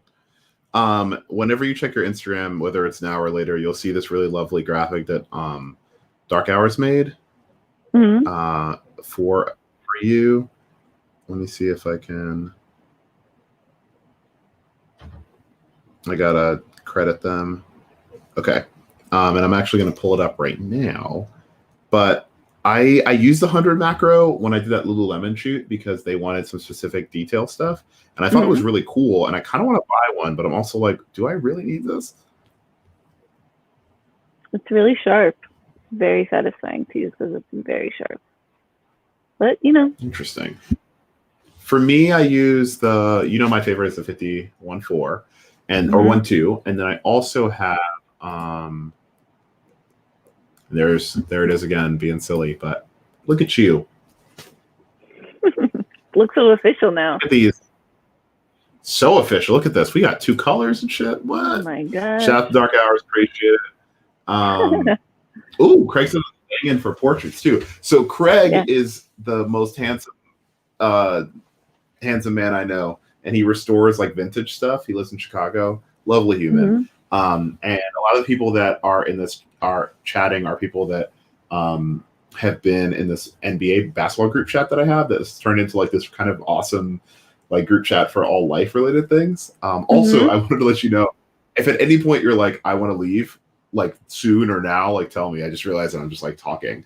But I guess what I wanted to talk about was like maybe something more advanced. Like, could you kind of tell me about this, or like, actually, before we do anything else, what are some things that you think people that are getting into product photography do poorly? And you can think about that. I think that there's sometimes when I see product photography that's not working so well, it's usually because they haven't thought about the angle of the camera, or like the angle. They haven't thought about the viewpoint like that needs to be shown. So like I said, you're trying to convey like shape and volume and texture. So it's really important to pick a place from where to show that. So like choosing the right angle, whether you're low looking up, like, or, depends. It totally depends on the object. Like there's no universal rule, but that's one thing that needs to be considered. And then the other thing to be considered is the type of light that will accentuate what you're trying to accentuate. So like if you're shooting jewelry, it's gonna be really tough if you have just like one hard light. It's gonna. So Janelle, what is a hard light? A hard light is like when you think about sunlight, like direct sunlight. Yeah. It's basically as small as you can get to, like one pinpoint of light coming from one tiny dot. So yes, I definitely knew what you were going to say, so I was prepared for you. But yeah. But like the more diffused your light gets, the more that's gonna look nicer on like a shiny surface, or it's gonna provide less contrast between the darks and the lights. So, sometimes that's good and sometimes that's bad, but there's product photography out there where people haven't considered that as much as they probably should. So choosing the angle that best accentuates the product and the light that best accentuates the product, which is essentially what we're doing. But with portrait photography, I could just be mad at the subject and be like, fix your face, when really what I'm saying in my broken, sad heart is I should have been prepared more. Well, and also when you're shooting people, you have the benefit of like being able to move the people around and use their personality and their expressions and stuff. You know, objects don't really do that so much. Interesting. I would say my first time, the only other time I did it, because I just realized when I said, I have this one website that no one ever knows about, but it's like a site where I keep I haven't updated it forever, but it's like my creative work that isn't like portrait photography. And I did this a while ago, and then they had someone retouch it. I did this in like 2014, 15, 16, something like that. But it was like a ingredient shoot for that company that I worked at. But it was just all about like what the products did, and so I just had to order all of the products and try to shoot them.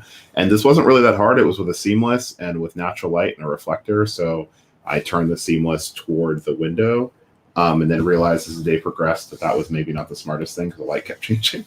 Yeah. But the reflector helped. And then when Janelle's talking about the fusion, it's similar to the thing I showed y'all. That's just like it essentially looks like a curtain, and the thicker it is, the less light gets through. The thinner it is, the more light gets through. A flag can cut the light, so it can reduce light. So, like, if you know, like, let's say that I have like a wild scar or a pimple, like right here. Maybe I could have like a flag that would essentially cut the light just like this, so it would just fall off in this spot. Good for drama also. I appreciated that face you just gave me because I saw you think, oh, he came prepared to talk to me today. I did. Ooh, shout out to Sharag's in here. What's up, man? Joe has a question for you. She asked, I'm curious if you have a preference for multicolor shoots or monochrome, warm or cool. Is there a color or mood of shoot that makes your heart skip a beat? She came very ready to talk to you today. Yeah. You have like fans, Janelle. Like, you know, come on. I don't know if I could answer that straight up. I mean, I definitely care about color a lot, but I don't think I would be sad if the rest of my career was shooting only multicolor or only monochrome. Let's just say that. I have this little book. I'm telling everybody my secret now, but I have this little book. I don't even know what it's called. I think it's I love you so much. I think it's intended. Well, it's in Japanese, so hence my Wait, confusion. do you speak Japanese? I was trying to learn to speak Japanese, but I didn't. I feel like I remember that. Yeah, I remember you being like, "I'm going to this Japanese church to do this thing," and I was like, "Yeah, what? yeah." I took Japanese lessons for 4 years, and I have like kindergarten or less level. It's sad. It's very difficult. But anyway, this book is in Japanese, and I can't even tell you what the title of it is, but I think it's intended to be color combinations that are acceptable for traditional kimonos. And it's like an amazing encyclopedia of color combinations. So wow. I look at that a lot. Like I'll pick one color, or I have like a product that's one color, and I'll look at that for like to, you know, kind of get out of there's a lot of, okay, like the seamless we were talking about before comes in a limited range of colors. There's a lot of photographers who kind of get stuck. That's a little judgy on my part, but get stuck shooting only in those color schemes.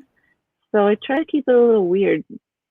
You know, I take a lot of weird pictures on my iPhone of like color combos from like trash so that I can go back to it later. None of those colors are bad necessarily, but like to be only shooting in like rainbow colors forever I would not be happy about that. Well, I think every photographer or every art Instagram I've ever seen is like mostly trash. Like, you know what I mean? Where it's like, oh, yeah. Like I saw that. There's one photo of trash that I really love, but for the most part. But so what Janelle's talking about is inspiring. Seamless paper or Savage Seamless paper is a paper that most of us use. Because it's made in the USA, you know, we're big patriots here, you know. I listen to Bruce Springsteen every morning when I wake up. You're just like, America! USA! However that song goes. All right. So these are like all the colors and stuff. I will tell you that some of these things run a little different in person than online.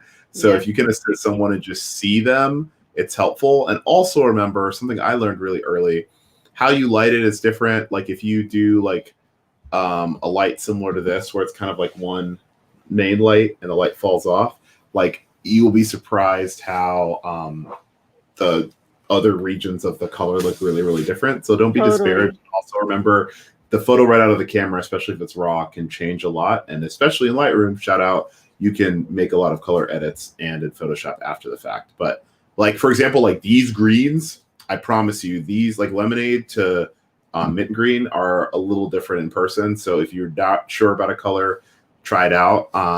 Other fun fact, the sizes are, is it 3 sizes? I forgot. It's like 4 feet, 8 feet, and it's about 4 feet and 8 feet. There might be one larger one, 12 feet or something. Just remember, like the 26, I think is hard to take a portrait with, and I even think the 53 is a little hard because it's a little tight. But I was trying. Yeah, I would get the 86 if you're going to use it for a backdrop, and you use them for a ton of things. Like, who does backdrops well? If y'all don't follow Jose Tutuvian, you are messing up. Let me go down to some more of his works. But yeah, you're right. Like even he does a good job of using like different backdrops that are kind of weird and don't feel like I have to get this thing from Savage. But I just wanted to like show people what. Is this Janelle? Not Janelle. Is this? Okay, I thought this was like, definitely not me. I thought this was my friend Giselle that I just photographed, and I was like, oh yeah, I guess he had someone paint these backdrops because that's an ombre. Mm-hmm. Let me go down. Dude, I don't know when he gets time to shoot all these, to be honest. I really don't. This man works, he has kids. But I promise you there's something specific I'm looking for. I just didn't realize there were this many photos between what I was looking for and where I was at. Maybe even these are just some regular Savage colors that he was just using for like a little thing. But yeah, y'all, like this, I know this doesn't seem like it's super short, but this isn't really all that wide. That's probably the 48 and two pieces of the 48 wide. Yeah. So just as an example, if y'all are ever trying to get your own paper, and like worst comes to worst, you can cut it and just tape it up to a wall and then just let it swoop down. Like you can totally do it from there. Dark Hour said that they're currently reading The Secret Lives of Color by Cassia St. Clair. It's so excellent. Oh, I've heard of that. I need to read that. Dark Hours, can we get the link to that in the chat, and maybe we'll get some, if someone wants to Venmo me, I'll buy the book for Janelle as a thank you for coming today because we're all just kind of hanging out. When I asked you to come on, how has this gone in terms of your expectation? It's good. It's chatty. It's good. Wait, I'm chatty or you're chatty? Or we're both chatty? It's chatty, but we're both chatty. We are chatty. Well, I think you kind of like me, so it's like okay for us to talk. Yeah, I think we're friends. I think you photographed my wedding. No, I guess not. Excuse me, everyone. Janelle no longer thinks that we're friends after I forced her to speak on So this immediately when I look at it makes me want to think that you used a really harsh light, but I could definitely be wrong. And I also want to ask you, and the reason why I'm saying that for the folks that are curious, Nathan wrote "Taking Notes" meme. Janelle, Nathan is one of my Twitter followers that likes to screenshot my stories and use my face for memes in the future, and it's a little frustrating, but it's very funny. The other thing, the reason why I said it looks like a harsh light, y'all, is because I could see this hard shadow down here at the bottom, which means that there's a light coming from up top. But I know that it's not just like one intense light because there is a difference between how this is lit and how this is lit. But then I also wanted to ask you about lighting these wheels because it looks like they're like popping a little bit. So if you're not comfortable, you don't have to just keep. No, totally. So yeah, this is one that has essentially the key light is what Andre said, one hard light from above, and you can tell that from the shadow that he pointed out, and it's on a white table. Then probably a few feet back is a blue, I think that's probably a seamless paper, just hanging straight down, and that is lit separately. So that's how I was able to control the kind of glowiness coming from the top and spreading out. And I kind of like to keep my backdrop separate from my product sometimes so that they can operate independently. And then, let's see, you can see some light bouncing back up from the white surface onto the roller skates. Like you'll see like above the sole, it's like illuminated a little bit, and that's essentially. So right here? I can't see it now. No, down. Like look at the one that's sitting flat. The one on the right side that's sitting flat. Yeah. There's like a highlight that goes along the edge of the where the leather meets the wood. Here. I can't see your mouse, but yeah, right there. yeah. So like it goes parallel along that, and you see that it kind of like shows the shape that it comes out a little bit. Okay. And then the wheels, I think a lot of them were illuminated by the white surface as well. But for things that are not illuminated by that white surface naturally, we call it plates. So I shoot all this stuff on either on a tripod or what's called a studio stand, which is like a super mega tripod. It's like 100 pounds, 200 pounds, cannot be moved, can easily be maneuvered and twisted and blah, blah, blah, and put up high and whatever. But the point is that the camera is not moving. Camera is there once I like lock everything in. So I can take one picture to get everything that I just pointed out, and then take another picture where I've like got a white card and I'm reflecting into the silver of the top wheel maybe. And maybe that card would obscure another part of the picture, which is why I can't just hold it in and do one exposure. But it allows me, so when I shoot that plate, it'll be just one piece that I use for one shiny surface, say, and then I'll kind of take and you composite, smash them all together. Yeah, it's a composite. Generally, folks, the easiest way to do the composite, the reason why Janelle talked about the studio stand or the tripod earlier, is it's really important when you're doing composite that you don't move, because if you move the frame, then nothing matches up. But once it is, you can say, okay, well, I know that right here on one plate is where I want it, but it's not over here. So I just make a layer mask here and paint and blend that in. Or I don't know how Janelle does it. Same. But what's the essential part of that is like the camera can't move and the objects can't move. So it's a lot of, I have a studio with wooden floors. So even tiny movements like stepping, walking, and the floor like shifts a little bit, that can even cause problems sometimes on like tiny little objects. So I'll like station myself so that I can just sit in one place, shoot, or that's why there's assistance when it seems like, why are there so many people here? It's like so that one person can hold that card without the whole set falling apart. Yep, absolutely. How did you I had a question and I completely lost it. Hold on, was there a question that we missed? No, I think we got all of them. What was I gonna say? First of all, I remember I asked you a while ago if I could like come work with you a couple of times just to kind of like, because I find this like, I find everything endlessly fascinating, which is both good and bad for me. But no, I've always really liked your work, and obviously like you as a human even more. And so this just makes me want to hang out with you and like learn how to solve these mysteries. How did you balance these? Did you use those guys? That was super fun. Actually, there was not very much Photoshop magic involved in that. Did I wait? Shout out to Pip Snacks. Did I get you this Pip Snacks jar? No, but I think we made that connection later. My studio was down the hall from their office. Oh, okay, good. Yeah. I didn't mean that a bad way, but I was like, if I did, then I don't. I think we did make that connection later on. But Yeah, there's actually nothing like super fancy going on in that picture. I think there was toothpicks holding those all together, like a skewer between each one, and then some super glue at the top. Maybe I use a lot of hot glue. Okay. And then you had at least one light from above that I can see here. That might have been a one light situation, actually. Okay, but then how did you get? Because I see a shadow, but like, what about this background looking so perfect? Well, a lot of times I use when I use one light, there's no reflector on it. So if you use a bare bulb, it creates like a very, so when you add a reflector, which is like a parabolic shape with silver in the middle, those are meant to amplify the amount of light that you're getting and also spread it usually to like a 65 or 70 degree throw.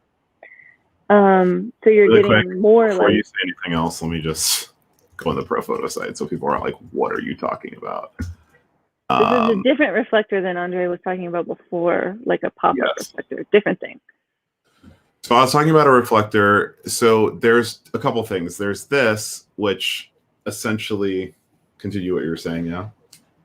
Yeah, it the light fits through the center of it and then bounces around against all of those silver facets and then emerges from there around 65 or 70 degrees. It depends on what reflector you have, and they usually are pretty specific about what it throws out. But that is good if you need to get a lot of light out of it, but a way to get even closer to the quality of sunlight, if that's what you're going for, is to just leave the reflector off. So you've got almost like you're basically going for like the smallest light source possible. Like if you think of the sun relative to you on Earth, sun is tiny. Like the further away, the smaller relative to your subject it is, the harder the light source. So if I leave the reflector off of my strobe and it's just a bare bulb, it's going to be really hard, but it also is unrestricted. So it's kind of floating everywhere. Like it's coming primarily out of one source, but it's also everywhere. So it kind of fills the shadows in on its own. And I think that's probably what was illuminating that seamless paper. Also, when you're making that seamless, like you mentioned before, like how sharp that curve is part of, how much it's illuminated and what color it shows. Yeah. Oh, cool. What would you say from your portrait work translates really well to product, or what translates poorly? When I shoot people, it's more of a personal challenge than like I'm doing it to challenge myself, not necessarily to think I'm great at it. That one was fun because it was a really rainy day, and I was shooting for my friend Layla's jewelry company, Titty Hawk. You guys should check it out. Yeah. And she wanted it to be really like sun-drenched and warm, sunny afternoon. So that was like a total lighting challenge to make that happen. Interesting. Yeah. I'm just gonna pulling up Titty Hawk just because why not? Those are my pictures. These are all your photos? These two? I think some of those are mine. She does some herself. But yeah. Shout out to the tassel. Yeah, tassel queen. So she makes all of these things by hand down the hall from me. Wow. Yeah. So a lot of my people shooting has been with Layla, which is nice because it's kind of a low pressure environment. It's often people I know, and it's fun to direct people I know. Yeah, here's your photo again. You said that it was a rainy day. Well, what else should I know about it? How much sunlight was in here? Because now I look at this more, I'm like, wait, hold on. I think I'm seeing a strobe. There was like no sunlight. Like this is all lit completely. Okay. So that was a fun experiment in mixing light color temperatures, because when you see sun on a sunny day, like direct light is often a color temperature that's different from the like light coming through the clouds that's filling, or bouncing off a wall that's filling. So to give it this sunny feeling, we had a key light that was really warm color temperature. Yep. And then we had a fill light to illuminate the rest of the scene that was like a little bit cooler to make it feel natural. Which I can see. It doesn't let me. Oh, can I zoom in? Yeah, like I'm seeing a little bit cooler light here, just in these highlights versus like here, which is hella warm. But yeah, this is a challenge for me, for sure. People is a challenge. Oh, I mean, I think you do a good job. I just was curious about like, oh yeah, this is cool. I like how like it. I like how this is gonna sound. I like how weird this feels. You know, my specialty. I don't know. I think you're like I think you're pretty normcore. I'm just kidding. I was talking. Lydia and I were talking about. Have you ever done Yoga with Adrienne? That YouTube channel. Not a big yoga person. I wasn't either, but it's helped during quarantine for me to not like commit felonies. And this woman is so normcore though. It's like so irritating. Like she just like says things where she we were doing something earlier and she was like, we're doing like some sort of like pelvic thing. And she was like, you know, I got to keep it. What'd she say? She's like, I could keep it really PC here, although I can get pretty nasty. But like, you know, we don't do that here. But like, you know, no judgment. And I was like, this is so weird. Like, just stop. You're like, I'm here for yoga. Like, so I don't need jokes. I don't need weird jokes. I need you to just easy. Focus. What was I gonna say? So this also feels like it's kind of pretty harsh light. This I would normally personally shy away from like generally, but I like how strange it feels, and I also feel like this feels like it was made in a really small space to me because I have an idea of how this was shot, but I know for other people they might think this doesn't feel that way. I can tell that you have very little wiggle room for this one. Yeah. Yeah, this is like if you move the camera 2 inches to the right or to the left, you'd probably run into something in the studio. But yeah, this was all styled and art directed by Layla of City Hawk. It's her jewelry that we're showing off. And I think it was actually there was a reflector involved. I think it was a Magnum reflector, which is like a giant size reflector. Basically, it throws more light out and probably Are you talking? Is it an Octa or is it just like a head? No, like Profoto has a product called Magnum reflector. It just looks like a big size of a regular reflector. Yeah. Hold on. Magna or Magnum? Magnum. Okay, like the condoms, of course. Yep. Yeah, it's just a giant size. It's just a giant condom. These are $300, Lord. I know. So this is what the inside of it looks like, y'all. Do you know why it's ridged? I've been always really curious about that versus flat. Well, I think if you want the light to reflect evenly from all areas, that it's hammered so that it doesn't like accidentally throw one side versus the other. But on the zoom reflectors that you showed before, it is faceted, but it's like pretty regularly faceted. So I think it's all about like controlling so that it's consistently bright all the way around. But I don't make them, so I don't really know.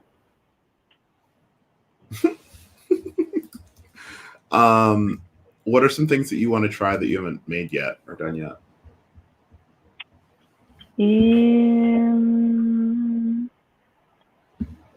Good question. I think I mentioned before I like splashes and explosion things and like fun nerdy stuff like that. So I want to keep going with that. I don't have a lot in my portfolio, but I have done a lot. So I need to put some time into doing my own work in that direction. But I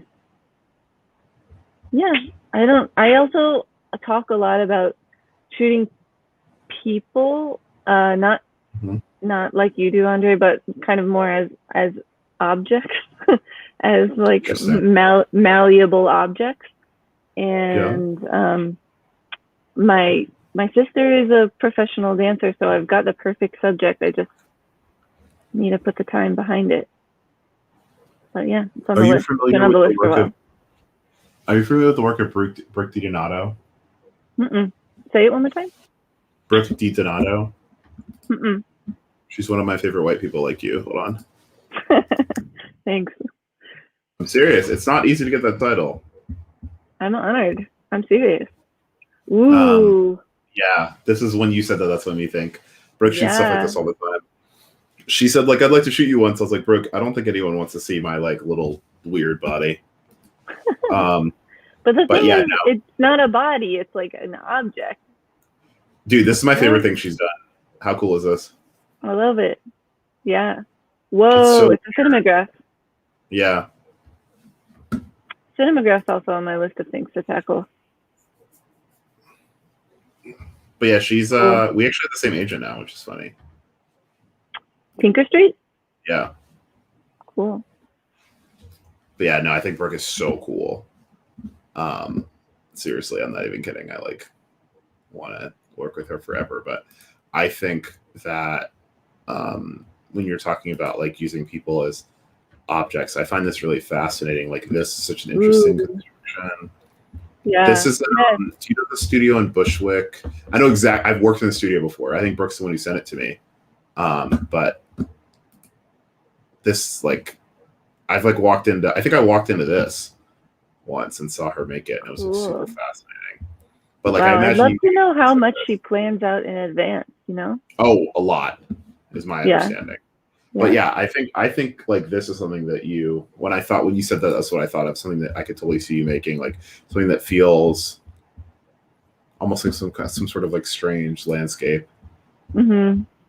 Yeah. Oh man, I love this. So anyway, hopefully, because I mean, I just asked you to do a thing for me, and hopefully you've like enjoyed being on here. But I also, hey, Candy Burrito. Let's see if Cammy has a question. But I hope that you feel like you've walked away with either a better understanding of self or, you know, other Yeah. things that you think are cool. I mean, this alone is amazing. Was this worth it? Yeah. This is great. I'm trying to find her my favorite thing she's made.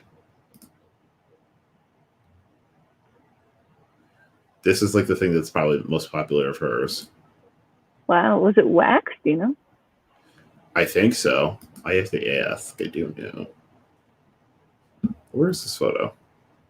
She has a really particular color palette too, which I really like.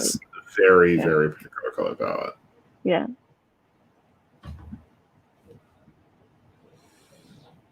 I don't know where this is. It's funny because I didn't realize at first a lot of these are her.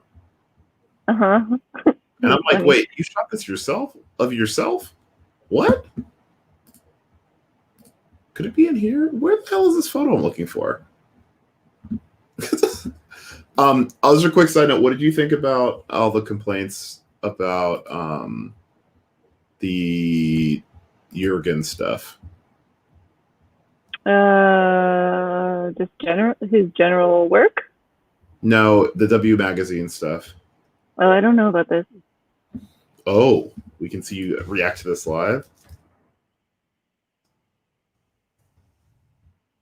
I thought you were going to ask me about the Kamala Harris cover for some reason. Oh no, that was bad. Just straight up. I don't need anybody to like ask me that. It was colored. It was colored so poorly. She looked nutso. Like look, you can do all sorts of things, but you can't just light people badly. Like I'm so sorry. It certainly wasn't flattering because she's beautiful, and I don't know if that came across. Okay, so he did these. Well, I don't know anything about this. He did these, and this one isn't even the bad one. This one's like, oh, okay, I don't like it, but okay. I tweeted this today and I meant it. I said, true equality is if I get hired, shoot this, and still get hired again.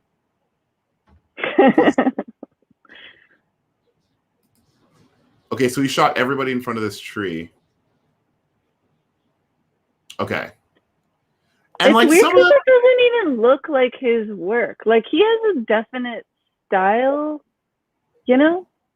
I mean, styling and grooming, it's like, bro, you didn't need often you can see nobody. his photographs and you're just like, oh, that's Jürgen Teller. Like I know that, but a lot of these photos I wouldn't even. This is fine. I don't like it, but it's fine. Yeah, I don't have strong feelings about it. Like Fine. that.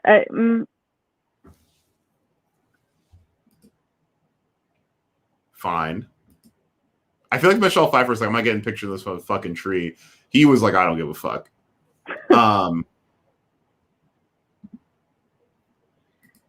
I gotta find. This is the one that I was like. I actually don't mind that. It's like it is kind of funny. No, she looks the yellow thing coming in, but like. Oh my gosh. I think this is good. It's almost there. Tiny car, giant man, I guess. I don't know about that one. No, that like no. And I think that's funny, actually. He had to work for these. Like this one, I was like, what? The tree ones are funny. It's just like some of them. Who am I to say? Jürgen Teller's like he's doing something right. I think this is beautiful. Yeah, I like that one actually. The colors and the framing, I like that one. This one is okay. I just know I could never get hired and do this and get away with it. And so I'm annoyed. And maybe Jürgen Teller's older than I think, but like he's really old. Okay, so that's how he can get away with it. Very old, yes. That's how he can get away with it for sure. He got away with it because he's Jürgen Teller. This is good. It's very similar to the other one. But like this one only works because this dude is handsome as anything. This is the only reason why this photo is good. Yeah. And so it's like that one I was But you see what I mean now that I didn't know that. I'm happy that you've never seen these before, so I'm like so happy to get to show them to you. I mean, there was Twitter people were like, "What? Why?" It's because he's Jürgen Teller. I like that minivan appears in more than one, and also that minivan's still around. Oh, Jürgen. Also, if y'all folks have questions for Janelle, she's been on for so long. I can't keep her. I'm going to keep her on for maybe 10 more minutes unless she wants to leave now. So if you have any questions, please share them, or I'm going to ask her some more questions before she leaves, and just kind of call it a day. Does this man not have? Hold on, I don't actually know what his work looks like. No, you gotta. He's like his own thing. He doesn't need an Instagram. Does he have like a website? He doesn't even need a website, honestly. Oh my gosh, old white people. See, this is cool. True. But that's what I mean. Is like usually his photographs are so identifiable, like this hard flash, and there's so many of those photos that I. Whoa, there's a butthole. Wouldn't have known. I mean, he's an old white man too, so there's that.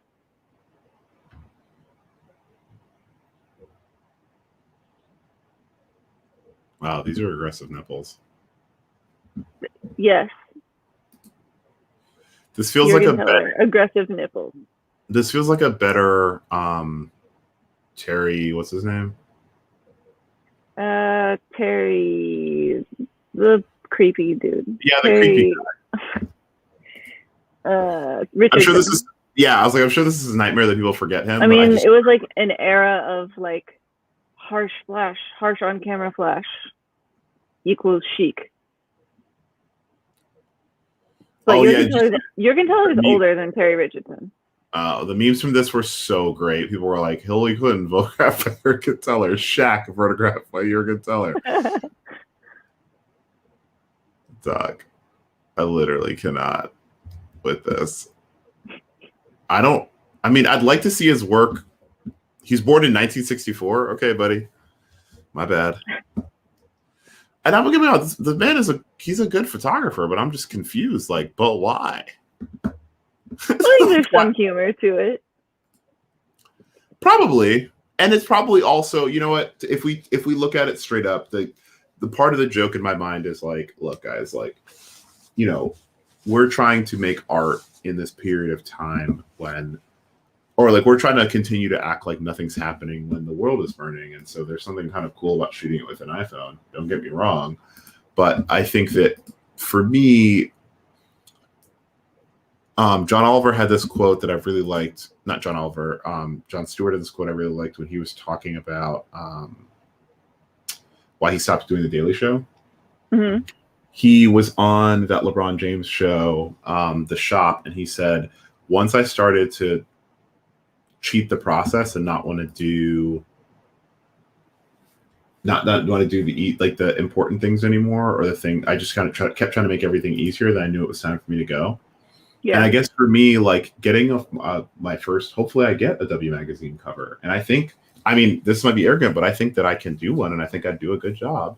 Mm-hmm. And I get irritated seeing stuff like this because I think there are people who make art that at some point it becomes this like gratification of self more than like a conversation with the subject. And that's super important to me. And you know that. And so this annoys me at its root because it's just this like, I don't know, pick a different venue for this, dude. Yeah, well, fashion photography, I feel like especially like kind of loves the name. It does. But like some of this other stuff is cool. Like this Matthew McConaughey photo is cool. It's weird. And like I like weird photos. But like what I'm not going to do is sit here at a moment. And maybe this is just me being 29 and not understanding all the way. But I just think there's something really cool about when you get these moments. Like they are few and far between in some way. And so there's something like I think here there's like a casualness and weirdness to these that can still be, I like this, that can still be achieved without completely like shorting the process is my point. Mm-hmm. Or even like I've just seen better photos on a phone than that. Yeah. Were you thrilled with that weird? I'm sure you weren't looking for me to monologue to you. I'm sorry. No, I'm still processing them. Like I feel like I need to look at them again. I think some of them got to weird, but some of them were just kind of boring. Yeah, they were just. And usually Jürgen Teller has like a sense of humor and also like a lighting quality that like kind of exaggerates the snapshottiness, the like paparazzi quality almost of it. You photograph a lot of celebrities, but it's because it's on a phone, it's like missing that lighting quality that really highlights like the absurdity of the setup. Oh, totally. Shots Jack Daniels. I was like, what's this? Oh. And also, y'all, if you know Jürgen Teller, like he's obviously a great photographer. I'm not saying this man is bad. I'm just saying that I don't know how I would have chosen that moment in time to do such things. And I don't really have a problem saying that to anybody. I don't know if I told you this. Every time there's a bad Annie Leibovitz cover, multiple people will tag me where they will at her with like a guide I made. And I'm like, I need you all to stop. Because at some point I'm going to meet this old woman, and I will. I'm very sure of this. I used to stop, like, I've kind of stopped thinking that, like, I'm not going to get to be in these spaces because I consistently keep getting found in these spaces. And someone at some point is going to be like, I know you. You were the dude who thought you could do a better job than Annie Leibovitz. And I'm going to be like, I didn't say that. That didn't come out. You definitely would like the skin better, though. Yep. Ooh, this is cool. I like how you did this. Did start with the Simone Biles thing, or was it before that? Before that. But yeah, Simone Biles was the big one. I was getting like, bro, like multiple ads. Man. Like, you should hire Andre. Or why are you doing this? Have you never read anything?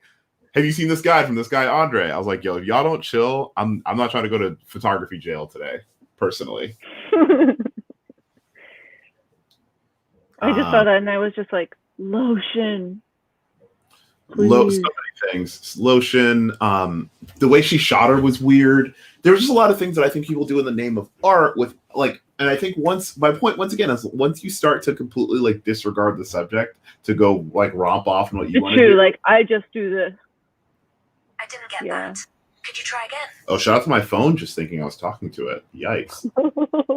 That's Your terrifying. phone is secretly Annie Leibovitz. She's being sassy.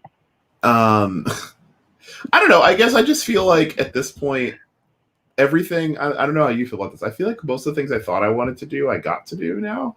So now I just am like less afraid of trying stuff, but I still think like that reverence for your subject is important. Yes. Yeah. I mean, I hear you. We have like 5 minutes probably left.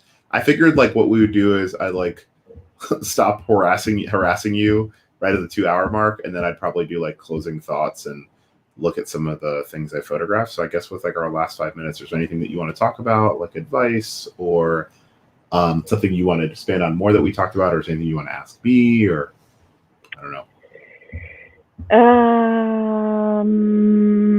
Pressure. It's a lot of pressure. Oh, okay. Well, I'll just stare at you until you make a decision. Oh no. I'm like, no, I'm good. No, this was great. Thanks for having me on. Dude, this is like the most fun we've had. Because when we hung out the last time, it was during COVID, which was so stressful. It's still during COVID. But like when we were outside photographing, it was like stressful because they had to take their mask off. People would walk by or. Yeah. You were also photographing me, which is really not my favorite situation. So. But you made space for me to do that. And I like some of the photos I took of you. I tried. Did you like any of the photos or no? It's really hard for me to look at photos of myself. So I would say no, but with the caveat that it's not you, it's me. I think that what you shared for your story was really powerful, and they really loved the images. I think they ended up raising a lot more, like a good amount more money with those images, not like being used for anything other than people seeing them on social, but you made a difference. And for the folks that are curious about what we're talking about, I guess this is a good time to bring this up. Last year I worked with this organization called True Right Love in Our Arms. They're super amazing. If you're curious about my process, I actually did a stream about it a long time ago in like August, but I wrote this like blog post about anxiety, and this is all about this campaign about, mental health and like suicide awareness. And so I got to take portraits of some of my favorite people that I met. So my goal was to photograph people that I either met because of the internet or we maintained our relationships through the internet, because I think during COVID, it was particularly powerful to see how those things were maintained. And so I had everyone kind of answer us some questions about what a life worth living looked like to them. And Janelle's is right here. I really love this picture. I appreciate you for like, it took me forever to get this photo right with these hands. Yeah. Let me zoom in for the folks, but that's my favorite one. I like the hands, and I also really liked, I know that you didn't love this, but I really like this photo. I like personally find your like person very interesting. Like I know that I said I find you, I think you're like have a really interesting look. If you let me photograph you again, I think we could do all sorts of like kind of weird stuff, but that's pressure that you probably have no desire to fulfill.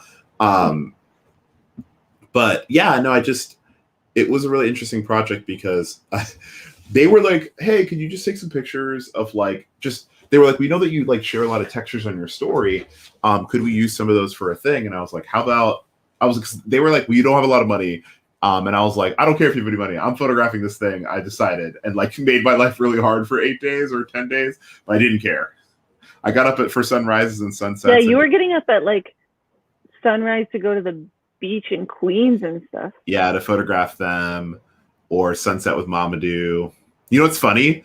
These two are dating now because of this. They met because I was photographing him, and she had to come pick something up for me, and I ended up photographing her too. And then they made that night. And then last week I was shooting this whiskey ad, and I used Maria for it, and she was like, "Oh yeah, I've been meaning to tell you, like me and Mamadou are dating." That's amazing. But yeah, and then like sunrise again, sunset, sunrise again. But it was cool because I just wanted it to feel hopeful and peaceful, and it meant a lot. And it's really interesting because like I can never really tell if things are good. I just know that I like feel like I got a good version of the subject. But like this photo is actually in the Instagram office now, just kind of cool. Yeah, I'm really thankful for it. I mean, it was really interesting to watch you work also because just like what you do and how you are is so different than how I work. That it's like very conversational. And Well, I I don't get think my picture taken a lot, so I think it was different, and I was also flustered. But generally, I'm a little bit calmer and like more what's the word, measured. But I think with that one, I was like, Janelle's here. You know, it's also the COVID really makes it everything more anxious. And I was super we were anxious. like walking around the park and there's a lot of people. Yeah. So I guess I'll like end with this. Like, thank you for your time. Anyone wants to follow Janelle on the internet, once again, it is at JNJLLS. JNLLJNS. There we go. My name, no vowels. I missed the second N. I'm so sorry. Oh, hey, No, Janelle, no. what's up? Before we let Janelle go, any questions? Last call here. Also, what's Nolo Studios? I meant to ask you. Nolo Studios is a cool, amazing little.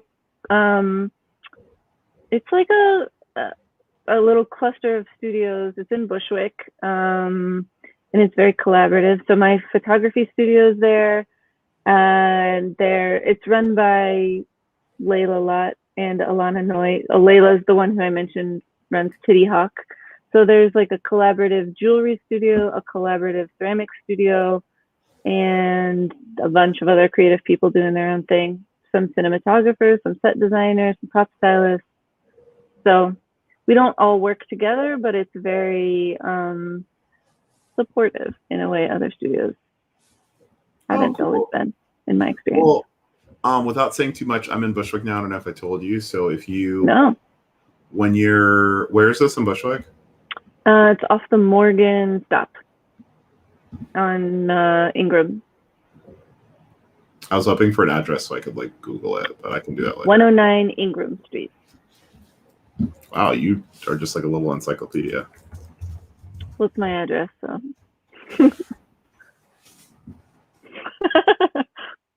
Now I just want to know. This is hilarious to do on a stream, but I don't really care. I actually take a lot of joy in my streams just being like minorly chaotic. This is like how I normally use the internet. This is the internet. This is Google Maps. Okay. Yeah, I could maybe walk there, but yeah, let me know. And like when you're doing something low stakes that you could use a hand on, I probably would want to assist you like 2 or 3 times just to get some ideas in. But I promise I will have you on set with me when I'm more. It's gonna have to be after COVID because like every time in COVID, I'm breathing into the camera and like I'm breathing into like here and they're camera getting fog. like fog and like the sun is tough. We're trying to find a spot. There's dodging people. It's miserable. Yeah. Okay, I don't think we have any more questions. But dude, you literally we topped out at 135 viewers. Woo. Once again, y'all, if you have an Instagram and you're curious, please follow Janelle. I didn't know you did a show with Sasha and Jackie Bates. Yeah, I mean, I heard their talk when I met them. Yeah. Oh God. No. Jackie is a photo editor. Yeah. Well, it's a series where people talk about their inspiration. So Jackie talked about her inspiration. I talked about mine. All those people talked about theirs. Nathan said that he really loves the photo of Janelle, of you with the leaves. These are some of my favorite people. I know I've said this a million times. I'm sure you heard me say this. Sasha's my favorite photographer. Oh. What is That's it? a compliment. Yeah, her work is amazing. You know a fun fact about Sasha? Sure. We went to high school together. Really? Mm-hmm. In Florida? Mm-hmm. I didn't know she was from Florida. Cool. And Oriana Karen. One of my other friends from high school jokes, they're like, why do we have 3 professional photographers that went to our high school? And I'm like, I don't know. That's amazing. Tracy. We're doing something right. Is Tracy the lady from Ona Bags? Tracy Woods? Yeah. No, she was a photo editor at Essence for a long time. Oh no, I yes. think And then Dana obviously is amazing. This might be Dana's photo actually. that is Dana's photo. Yeah. And you and then Holly from PDN30. Mhm. Cool. Yeah, Cool, it was a cool. cool series. I guess last one. I'm assuming you shot this with your macro 100. Yeah, totally. My question with that macro, I didn't really get it. Like, it's tack sharp, but I guess I didn't know when to shift the little notch from like 0.3 to 0.5, 0.5 to 0.8, then 0.8 to infinity. Because I understand when I'm supposed to use it, but I like didn't understand. Well, I think the only reason you would limit the range is so that it focuses faster. So if you know that your subject is going to be within that small range and you're working at a high speed where you need to focus quickly, you would shift it to that. I don't really use it that much because I'm not really under like a time constraint often, but yeah. Interesting. So, Janelle, I mentioned this to you before, and for the folks watching, if you found this helpful, since so many of you came to this so willingly, later, or one goal I have this year is to make some written guides and maybe some YouTube videos explaining things. So if you're into it, I think I'm going to make a Patreon. Or actually, that's not true. I have a Patreon. I just don't use it. And I think that Janelle and I should do one together. So if you think that idea is cool, I will show you how to sign up to potentially get information from me in the future. But Janelle, homie, I want to see you soon. So please let me know about next time you're popping by your studio. It's probably like a 20 or 30 minute walk for me. I just realized this map is open again. Yikes. But it's good to see you. Yeah, you too. Thanks for having me. Hopefully this wasn't too like long or weird or anything. No, just comfy in my living room. Nice. All right. Well, thanks, Andre. Thanks, Steve guys. Jobs, goodbye for now. Goodbye. Bye. Cool. Hey, everybody. So Janelle's gone. It's just me. Are there any questions that anyone has? Anything that they want me to answer? I figured, while we are waiting, I would open up Lightroom and actually show y'all some of the still photography that I did last week.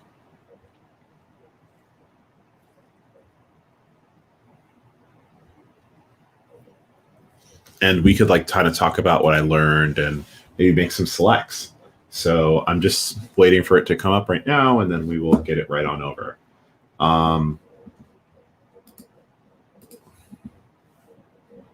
But is anyone... Oh, Nathan, you headed out? Anything you want to say, my G? And for the Behance folks, please let me know if you have any questions. And what we're going to do is we're going to just go through some of the product photography right now and talk about it.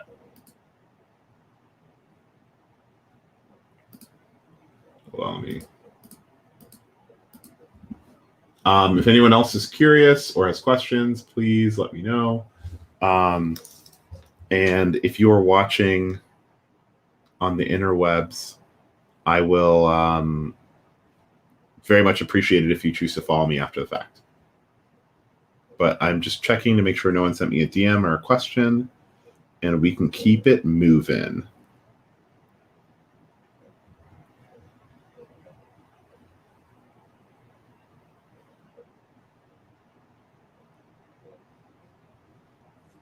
Cool. No questions? Okay.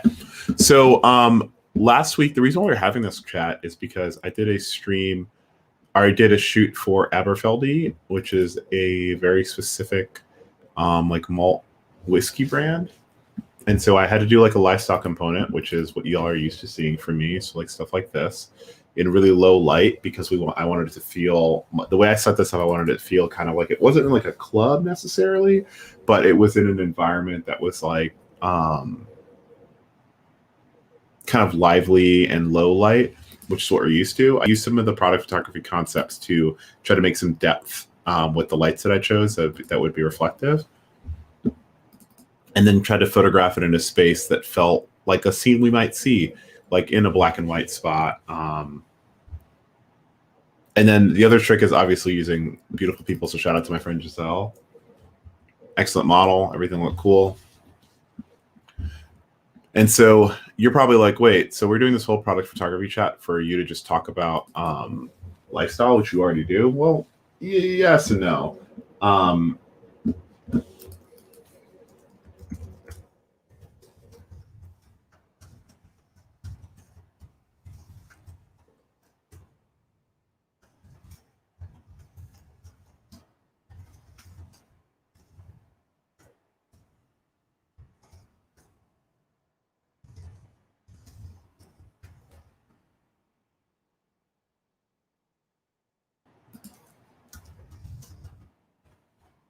Let me put this in here. So it's the new header.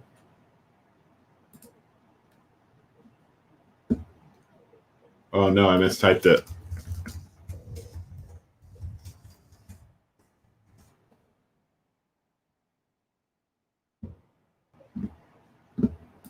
So I'm talking about why product photography is so hard. So normally when I shoot these, like I'm just trying to get an emotion, right? I'm trying to get someone having fun, and kind of a scene that maybe I might walk by and see if I was just at a bar or a restaurant or something, just kind of people talking, having a good time, present, or, you know, just a couple of things that maybe might feel a little classier or high end. But all of a sudden when I'm doing product, we go from like this kind of joyful vibe to something that just takes the people out of it. So here, like we have all these fun photos that are like women having a great time or getting to know each other or hanging out, spending time with each other, like things we're all comfortable with, like feelings that we know really, really well. And then all of a sudden we're like pivoting to, we're pivoting to something that focuses directly on just the product. So like here I have to think about, you know, what's reflecting in the glass, right?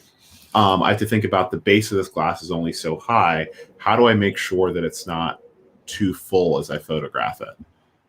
As I photograph from here, like, does the fake ice I use look okay? Anyway, so with all that in mind, working with the product was actually really, really difficult for me because normally I'm focused on these expressions, but I have to get the product where I want it to be. Not to mention, we tried all these like tossing product shots, which were kind of hard, and our space was really limited in the studio, kind of like what Janelle talked about. And so from there, it was like a really weird process of trying to figure out, like, you know, what we were going to get and like how to make sure the product looked good and interesting. Even here, you can see the reflection of the outside. And so we got some cool stuff like this that feels like endless. Obviously, I need to Photoshop the edges of this, but I'm even making the cocktails or mixing them, like little details that really blew my mind. Like if you look at the stir, you can see a little bit of like honey on it. This was really hard. It was hard to like nail a good shot, to have all the props together. Like I really see after doing this, how these shots need multiple people.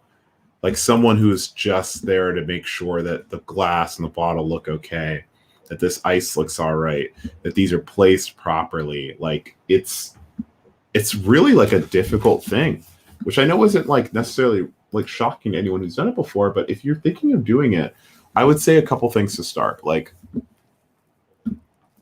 here, I've personally found that finding an interesting background did so much for the image. So here, like, I really like this velvet. I think it looks really crisp. I like how weird it looks. There's like a little lint in it, but also the movement that you feel in the velvet, because it's like kind of scrunched up, is something that I tried really hard to do by like kind of taking it, twisting it. So like if we use this as an example. Also, once again, my name is Andre Leroux. I'm a Brooklyn-based visual artist. If you have any questions, you can reach out via DM now, or in the questions now, or you can DM me later. You can find me anywhere on the internet at Andre, Aundre. So that's at Andre on YouTube, on Behance, and on Instagram. And then on Twitter, it is at Andre Leroux, and Twitch also, Aundre, Larrow. But to get this, essentially we took this and we twisted it until we started to get these like ridges in it. Because the idea is laying it flat wasn't really all that interesting visually.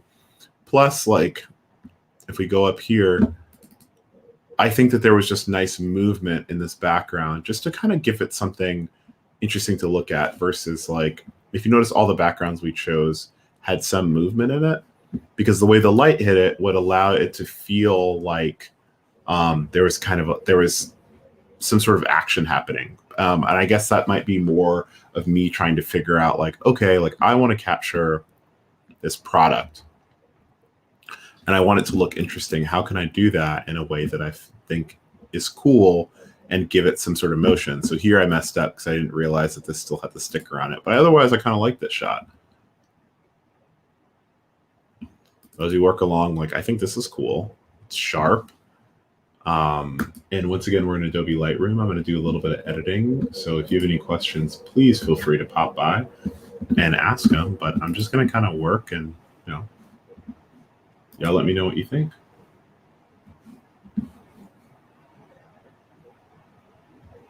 Hold on one second, y'all. Just want to make sure everything's charged up. All my headphones are dying. Hold on, y'all.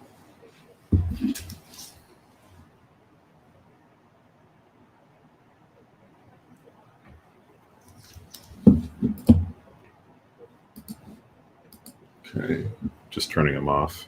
Plus, Janelle's gone, so I don't really need to listen to anyone talk right now.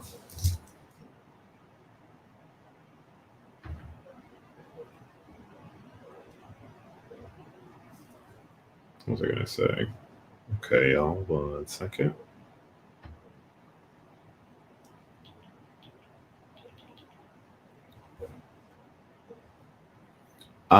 If y'all haven't already listened to Care for Me by Saba, it's a beautiful album. So this is new to me, but like one thing that we learned is, okay, so let me show you this. We talked about this before. We had a light behind the bottle, so over here. The light was right here that came through, and then we had a light in the front that had a snoot on it, which was kind of like this long thing that light shone through, and it focused directly on the label. And so you can see like the snoot here, and you can see the light coming this way. You can also tell the light here and here, like how it cut through.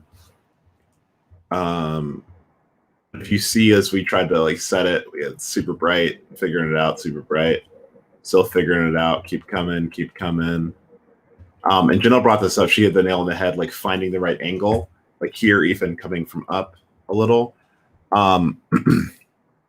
Essentially what I'm trying to say is what we lit is we had a light from above. You can see right here. And also,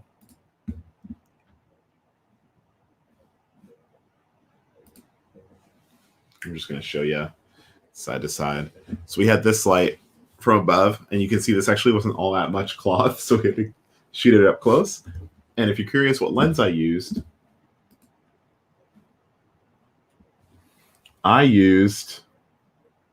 this guy.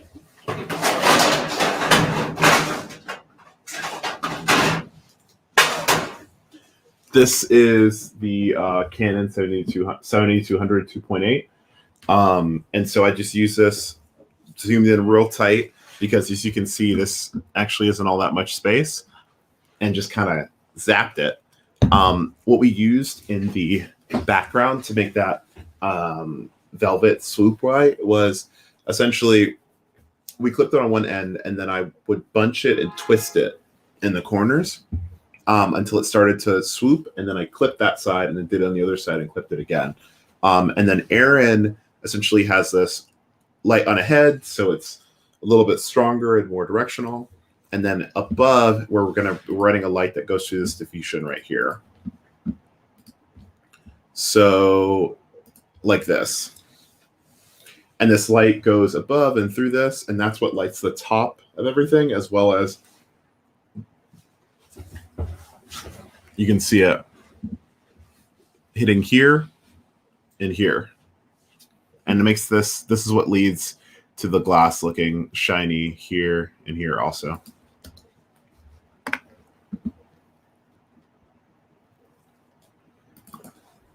I even really liked adding a hand in. I always like a human here.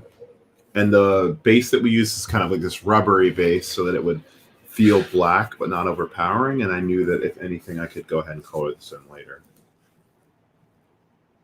So what I'm going to do now is I'm going to sit and make some selects. So please ask questions, but I'm going to kind of talk through my process and I'm going to keep working. So let me know if there's anything that you want to know about or working on.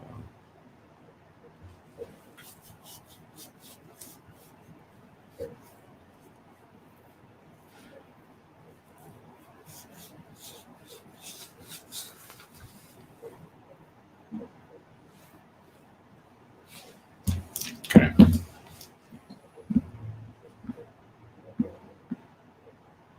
I think I'm actually, instead of going through every one of them, because this might be kind of boring for y'all, I'm going to go and just kind of select some of my favorites. So as we mentioned before, I love this card thing.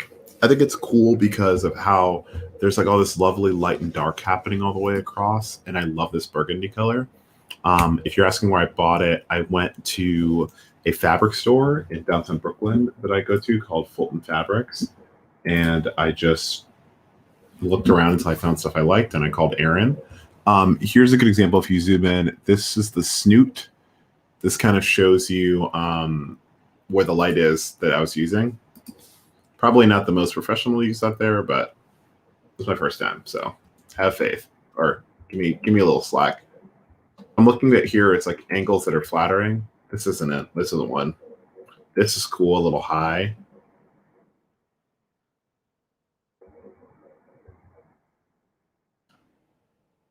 This is my favorite setup because it was an idea I had, and it just came to me in the studio, and I was like, instead of writing a backdrop, why don't we just put it right down on the ground and play around?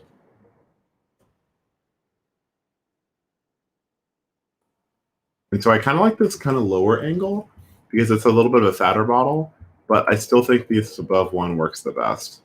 Here you'll see completely lost the detail on this queen, which is kind of disqualifies this photo. So here is a little better. The light's less pronounced. So this actually might be a bit of a winner. But these are the details you're looking for, like, you know, what's coming out. So like if I wanted to edit this, first thing I would say is like, I wonder what contrast does on this since we have such good lights and darks here. See, the only thing that we don't notice is if we do that too much, you'll see how it's going to alter this,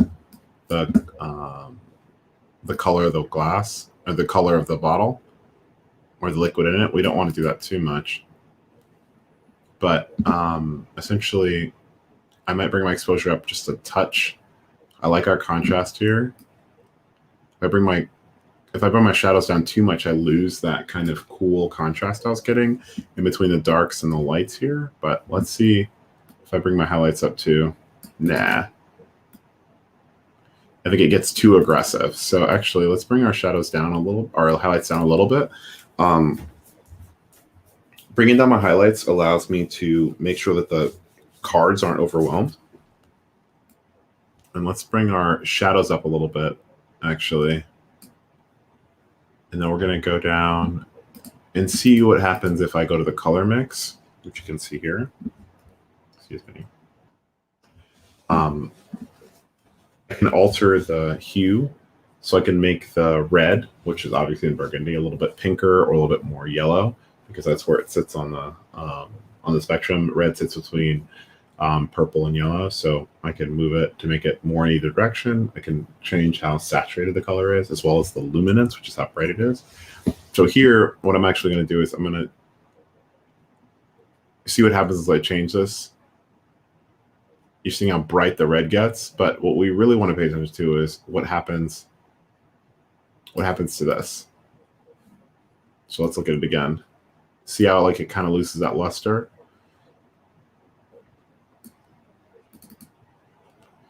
So brighten it up a little bit. I like where we're in. We even keep going up a little bit because although this red on the cards is pronounced, it's not like so wildly overpowering. It's not interesting. So you look at what we're looking at here, it feels more dramatic, it feels brighter, it feels like it's popping at us. And then since y'all know I love clarity, but it can be really dangerous with portraits. So obviously that's a bad look. But we want to just bring that up a little bit. Basically, remember, clarity increases the sharpness between midtones. And so you can see in these midtones, especially in here, how crispy it got. So let's see this again. So it just feels a little bit more dramatic. I'm curious if we add a vignette, what that might look like. Sorry. So the vignette, oh, wow, that's super interesting. Look what happened. We add this vignette, and it just burned the edges of the image, like up here and around. But since we have this really interesting like focus point being the center of this, adding the vignette gives like these really kind of cool burns on the edges. So once again, we go from here to here. It feels like kind of like a spotlight, you know? Okay, so then maybe we'll see what we do with dehaze. Too bright. Basically, I'm just doing anything I can to increase the richness of the colors. We'll even go back over our vibrance. And then since I see a lot of yellow here, let's see what happens if I bring the yellow down. It's too much. Maybe a halfway point. I'm using color mix just to keep everything kind of together and make sure it looks good. Let me know if you all have any questions. I know I'm just kind of going along. Dude, thank you, Mosa. Folks, if you are curious and you want to follow my work, you can find me on the internet at Andre, Aundre. If you also are curious about like finding out about my social or about my educational content, allow me the favor of sharing this form with you. Give me 1 second as I get it pulled up.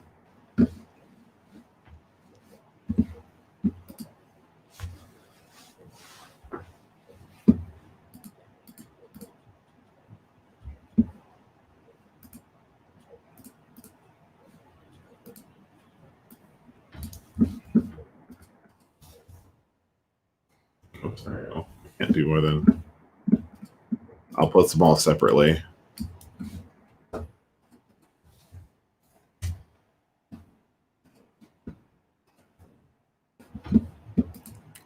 If y'all are interested, this is a form I have that lets you sign up for educational content that I have. If you are watching this later and it doesn't pop up live, just DM me or comment, and I'll put it right in the description of whatever app this is. And then once again, if you want to find me on the interwebs, here we go.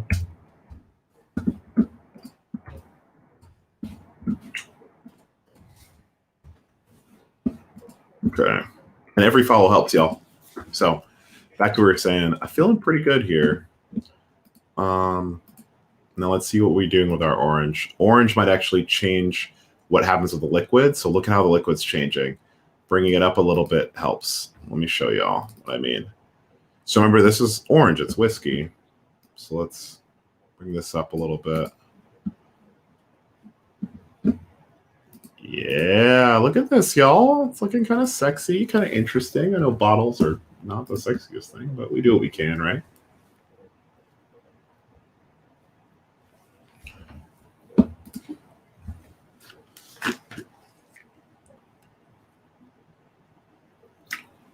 I just realized I just drank the wrong water. That water's old. I don't want it. Eh.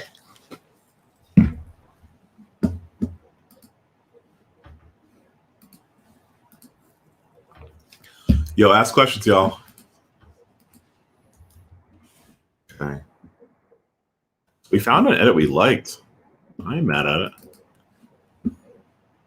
And then you know what I'm going to do lastly? I don't do this a lot, but if we go to the selective edit, this tool right here, this little brush, I actually want to see if I can brighten the liquid a little, just a little bit more. So what is happening is I'm coloring it so you can see it. Excuse me. I guess it's not showing. I forget how to show it. Yeah. Sorry, my computer is not happy with me right now.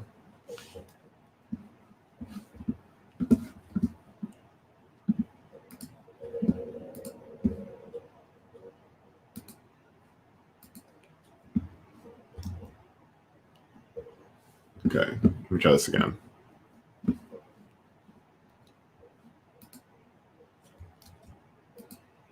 All right, so now y'all can see what I was painting.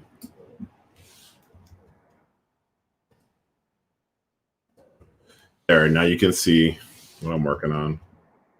So the red shows you exactly what I'm painting in. And as with any Adobe thing, you can change the intensity of the brush. So if you look here, the plus and the circle that's around that plus is where the brush is at its most intense. And then the other circle, the concentric circle on the outside, is a little bit feathered and a little bit less powerful. That way, as I paint along, you'll notice that the center is the only part that really is getting like that intense focus. So I'm just going to kind of paint along here.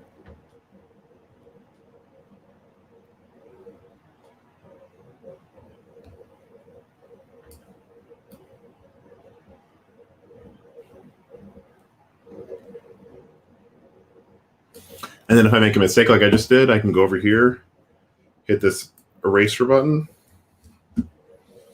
bring it down in terms of size. Too small for me. And then just paint in. You see how it's slowly erasing? That's because I have the feather pretty high on this, so it doesn't erase too much. Now we have all the parts of the bottles that aren't the label highlighted. And so with that, I now can, if I bring up the exposure of the bottle, if y'all look, hold on, let me change the look so you can see it. See, look, I can bring up how bright the bottle is, or how bright the liquid is. I don't think I should, but I could in either direction. So what we're going to do is we're going to bring it up a little bit. Then we're going to bring up the highlights in it a little bit, which is like kind of what gives it that little tan look.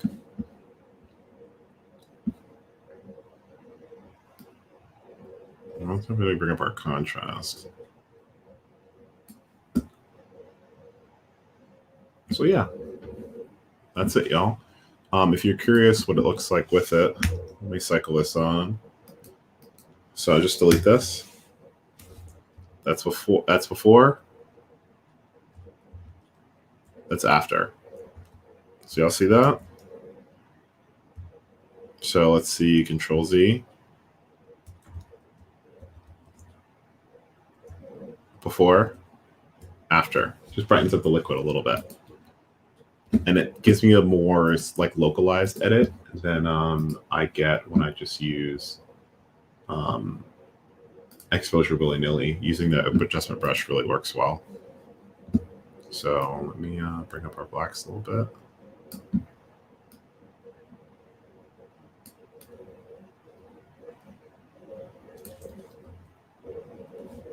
Okay, that's it for this, y'all. I feel good about it. Put a 5 on that bad boy and keep moving.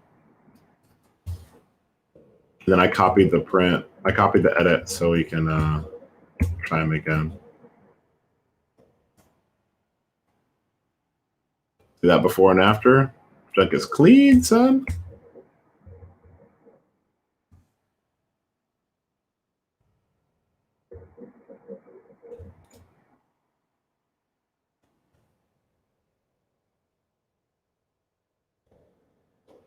Now we're just walking through and making some selects, y'all. It's a tedious process, but it's fun, and I appreciate y'all spending time with me.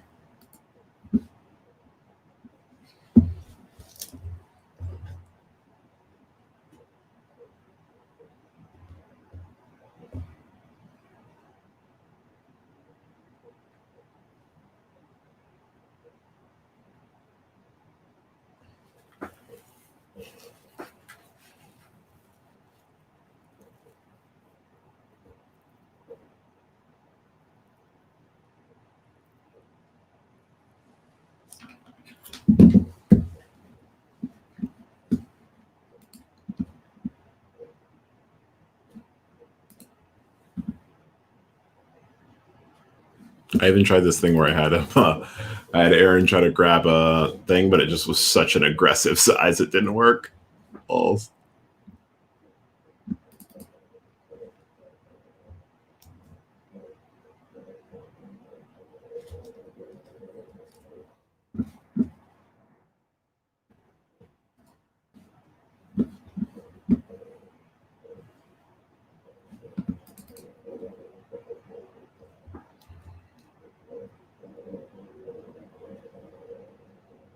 See, this photo is fine, but I think that the glass just makes it kind of distracting.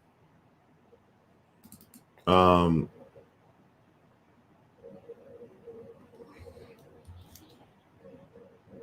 think this is a little bit of a better angle. I'm not personally in love with these.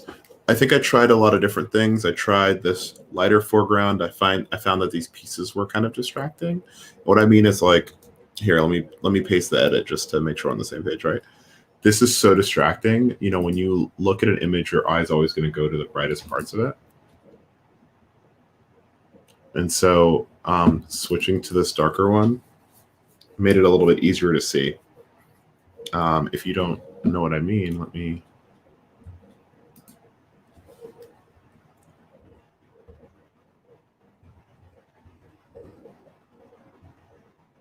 Before, after. It's just easier to start with that dark since that's the theme that we're going on.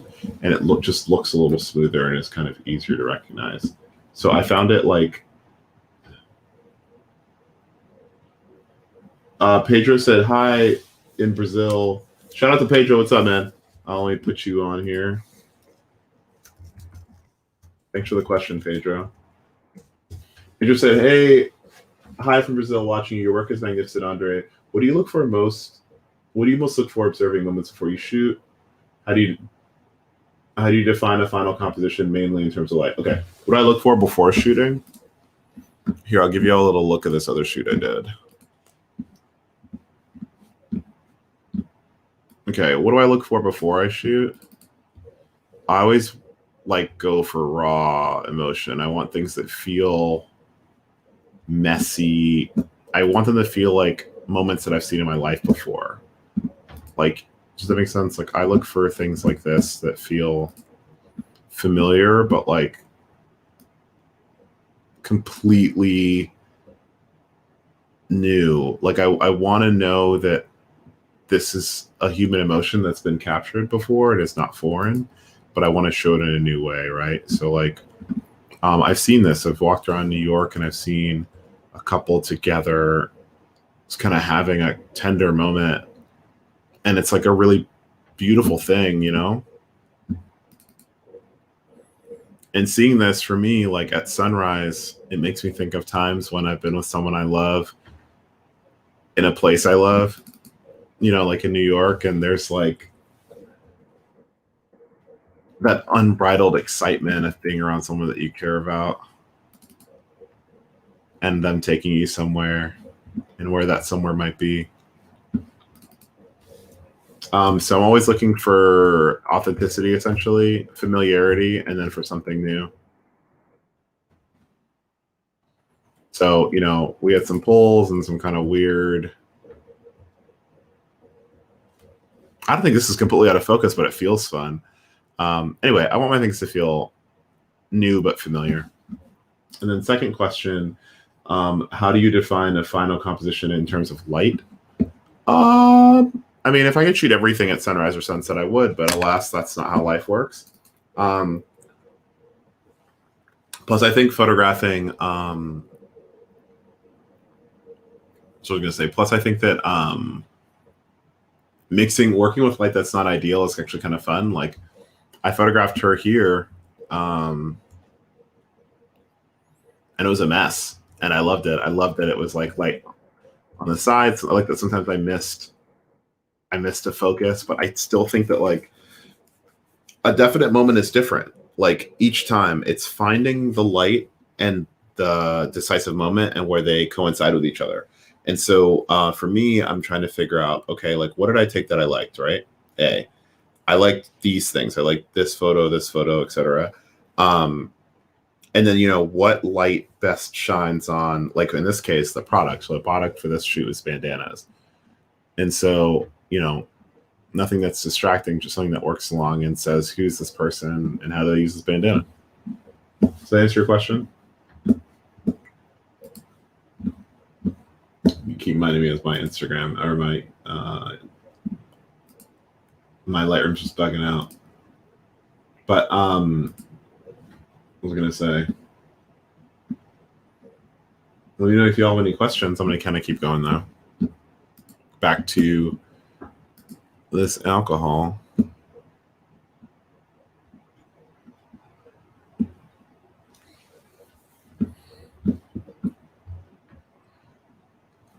So what I was talking about with Janelle is like, it was really hard to photograph this ice.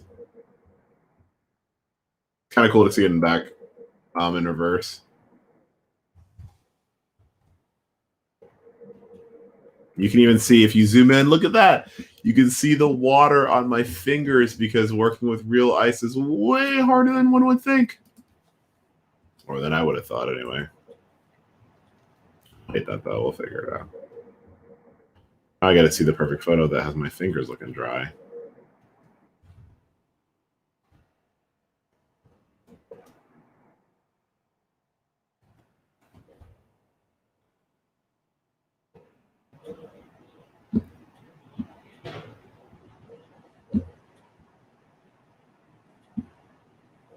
Hold on, y'all. Looking for a specific photo. I don't know what I did with it. I think I just tried to drop it in, but every single one of these, the ice was not complying. Here, let's try from the back. That's always a good way to do it. Like, you're like, I don't know what I nailed, but let me go to the end, because usually the end means I found something I liked before I left. Let me know if you have any questions. Let me keep going.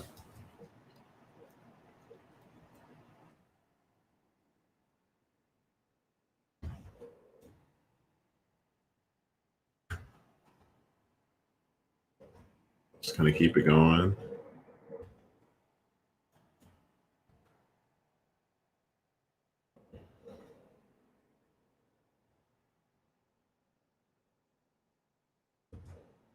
Here, I really like the idea of just a little bit of motion, just to show a little tilt. So I liked how this glass was tilting, and it kind of gave you, between the swoops here and this, there's like a lot of complementary shapes.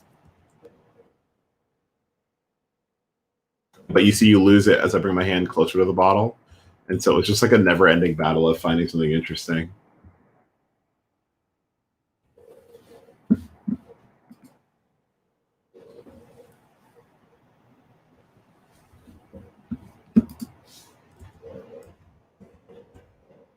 Once again, and if you ask someone what they photographed, you guys can see a little bit of my masked face in here. Wear 2 masks if you're indoors a long time, y'all. If you want to know here exactly what I shot with, I know I showed you, but if you go down in Lightroom and you hit this info button,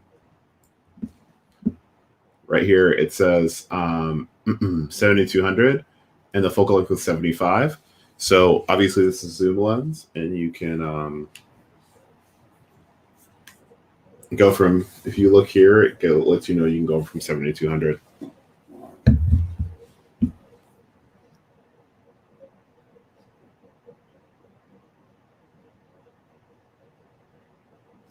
Okay. So anyway, let me get back to this. That's how you found out in info in Lightroom exactly what the settings were that you shot at, in case you want to try it again. And what's cool about shooting product is, like, generally if you have it set up, it'll work again, because the lights are the same and you're not introducing anything different, like a natural light from outside.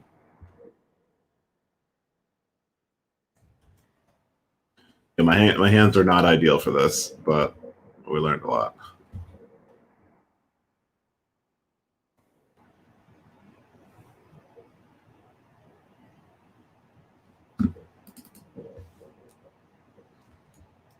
Oh, I don't hate this pour. I don't hate this pour at all. Wow, this actually looks kind of cool. This kind of looks cool because you can see where it says Aberfeldy here. I need to clean up what I did with my finger, but this is cool, actually. Kind of a clean pour. I'm proud of this. I'm like excited that y'all can see me get excited live. Pedro, let me know if there's anything else you'd like me to answer. I'm going to be on for about another 20 minutes, so anything you need.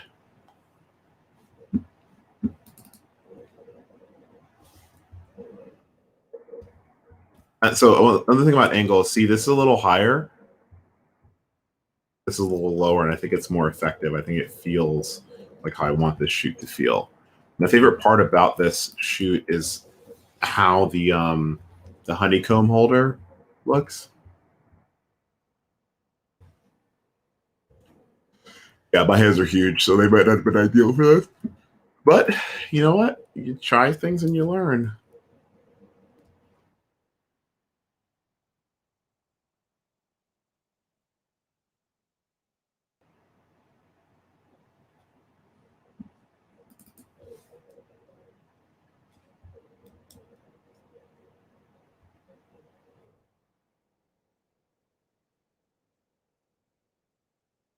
Another thing I will tell you, it's a lot harder to pour a full thing of liquid than it is to pour a halfway one, but since the product shoot, you have to.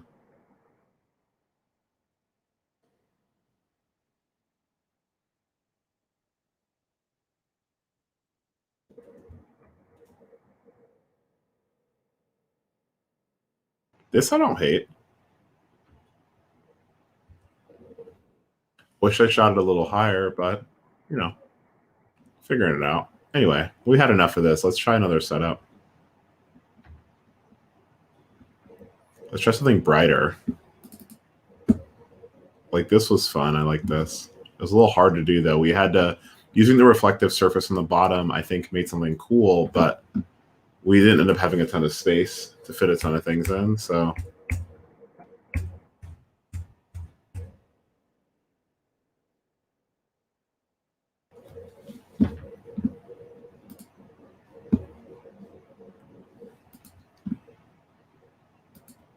Hold on, y'all.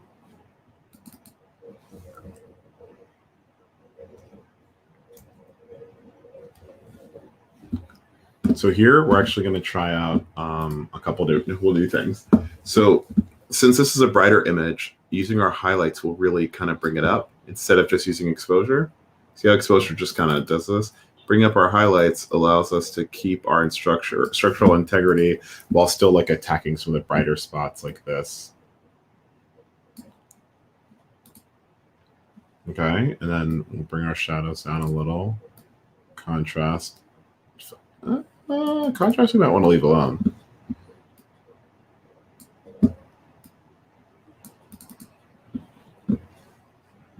So I think we're having, I think this one I actually want to see what it looks like if I try a preset out.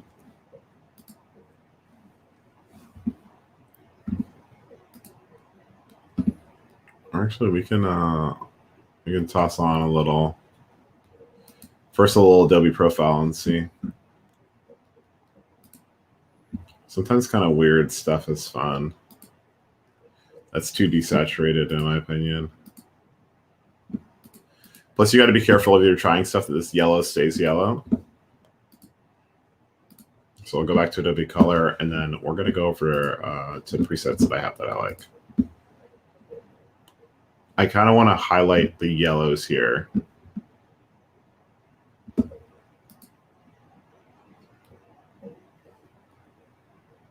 Oh, this is all black and white. Interesting. All right, let's go back to what we're doing. Use some presets that I have. It's going to be too green, I think. Yep. But sometimes I think it's just good to kind of see how the colors reveal themselves in the course of an edit. This is a little golder. So I think what I will do is I'm going to take a base set edit I like. I'm going to increase the blacks a little bit. And then I'm going to just add a little bit of gold using the color grading tool in a second.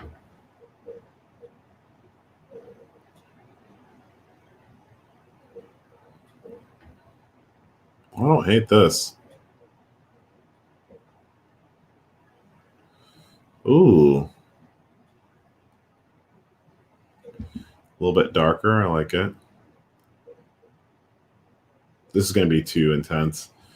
It's tricky, you know, you want to make sure you nail something, but like a lot of these presets were specifically for portraits. So, yeah. But I think it's just like a good exercise to take a look at what you see. Especially like see how aggressively it changes the background.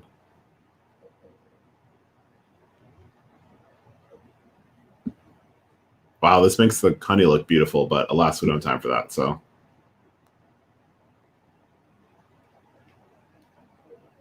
Okay, let me go with Mariah, which we liked. Then the next thing we're going to do is we're going to go down to geometry, hit auto. And essentially we're just trying to line up this, this, and this. Then I'm going to go over to crop.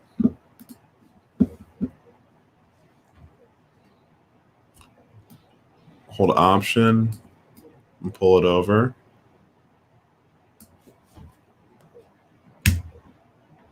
And there we go. We're nice and cropped up. This is beautiful.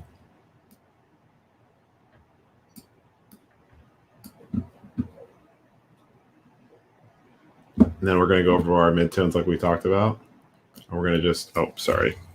This is what I'm looking at over here in color grading. I'm going to go to midtones. We're going to make it a little bit more yellow. Maybe not what I want.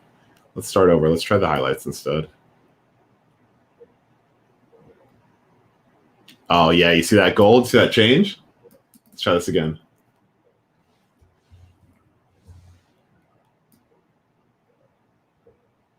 Make sure it's a little bit. See that? Just something subtle, little changes, you know? A little bit warmer. And then here we'll just actually add a little bit of warmth using temperature. And this feels nice and golden and red.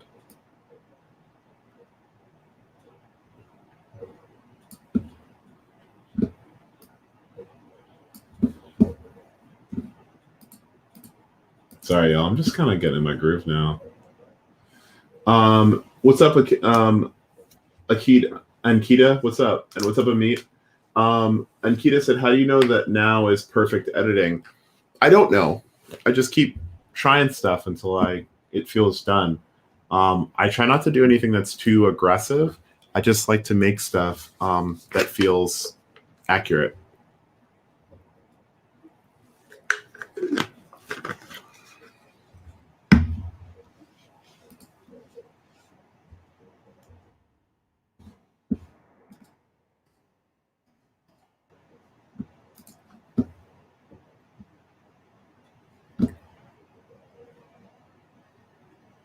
So now I'm just looking for a good vertical pull that has the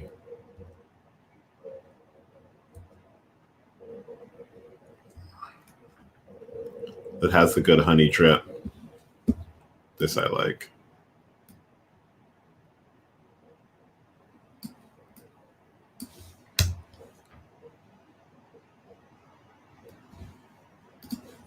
Now I'm just rotating it to make sure it fits right.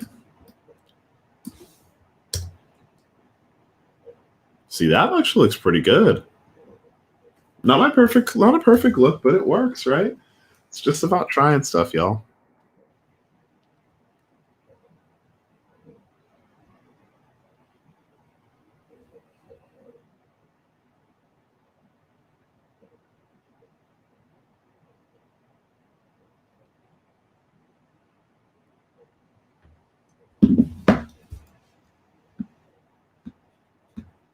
Okay. So we have some edits there we like. Let's go back to another cool thing about Lightroom I really love is you can search. The search is really smart. And so I can search edited. Hit yes, it'll show me everything I edited. So we'll just copy this edit. See how it says copy edit settings right here, y'all? Hold on. See that? That lets me know that I copied all the edits. And so now I can leave edited, go to the bottom and look for these images that I really want. Of me tossing the bottle. This was super stressful.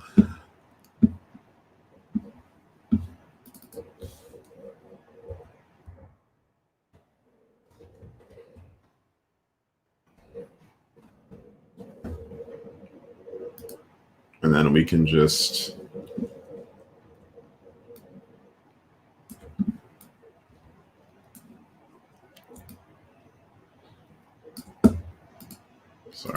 original. I need to hold.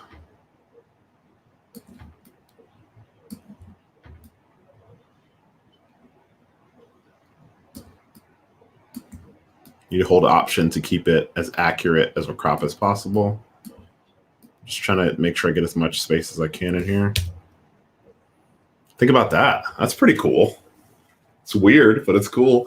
This was super high stakes, kind of tossing in between, but it was fun to make.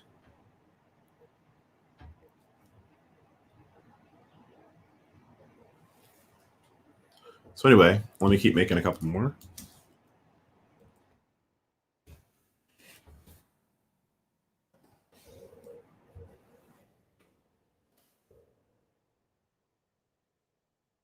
I threw this a million times, as I'm sure you can tell. And the ones that are too high don't work as well. This is the side of my face, as you've seen many times, as you've been watching this stream.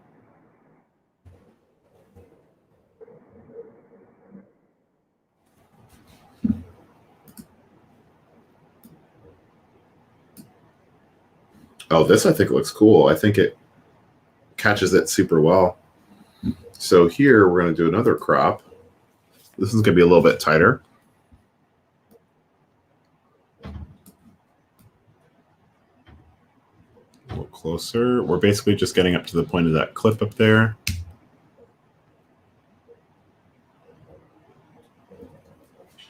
Keeping it moving.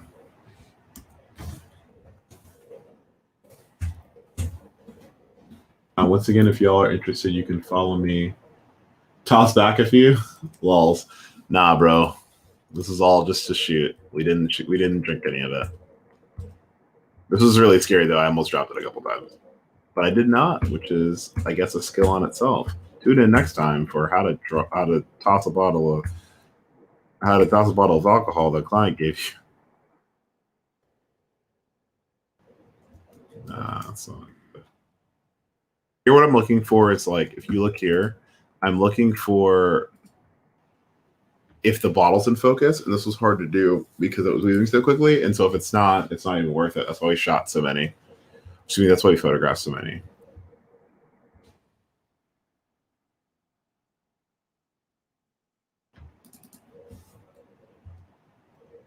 This one looks promising.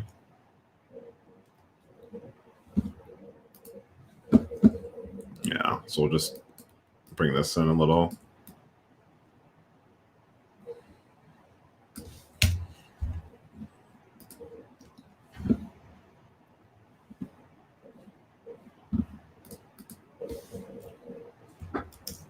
This one is a misfiring. I think it's kind of cool, but it doesn't exactly do what we want, so kind of let it go.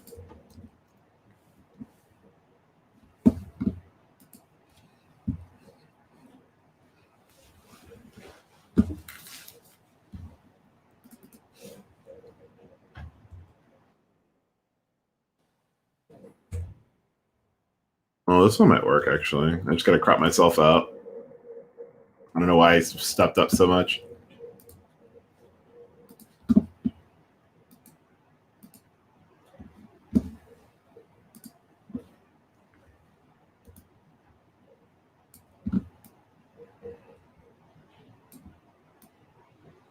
Crops like this are hilarious because you're trying to get as much as you can without including your mess up in my case.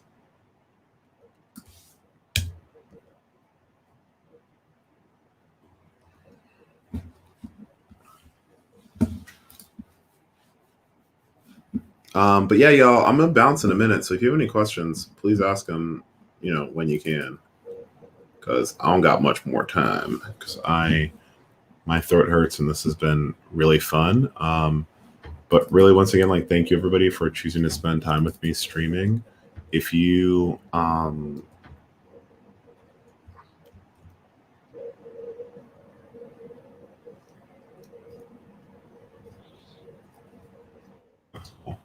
if you have any additional questions, like I commented earlier, you can DM me. You can also find me on the internet here for some more educational content.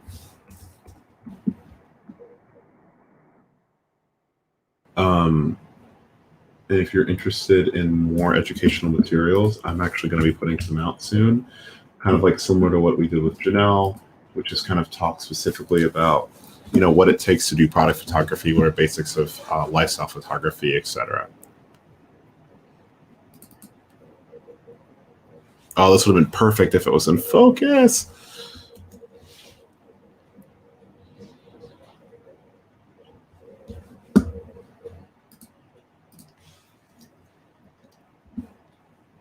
What a disappointment. It was hard. It was so hard to get it right. Oh, this is kind of weird. Kind of like a weird photo that, not a happy accident. I might actually, I know I don't do this often, I might actually use exposure for a second. Bring my highlights down a little. Oh, actually bring my highlights up. I lied. It's like a weird misfire because you can't really see anything but the tip of the bottle, but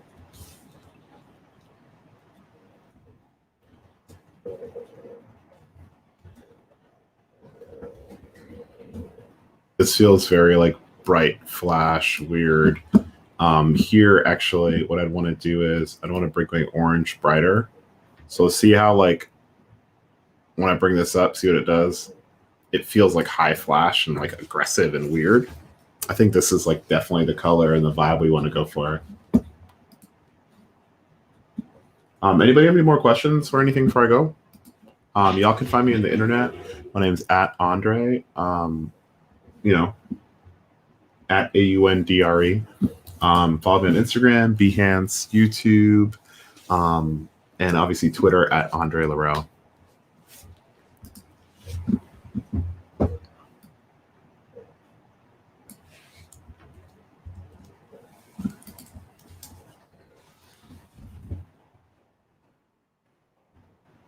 We actually tried to shoot it on this first, and it just didn't work the way we thought it would.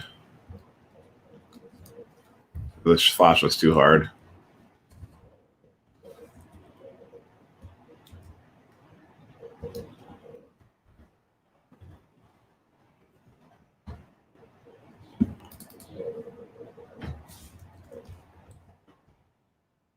This could be cool if it captures it.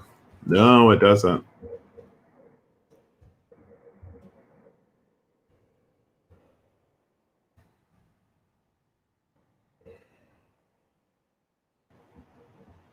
Dude, cheers. Mike, nice to meet you.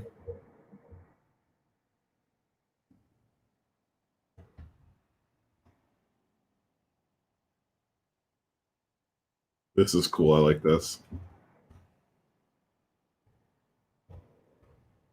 I don't know. I like such strange things. I don't know how to describe them to other people, but I do like a good hard flash. The all black ones you're seeing is when accidentally the flash didn't fire.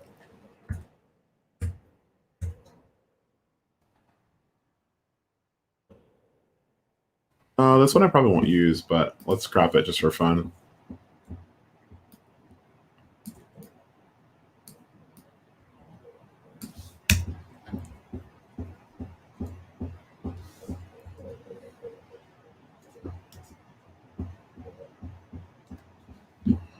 Here, this is so bright here in the hand.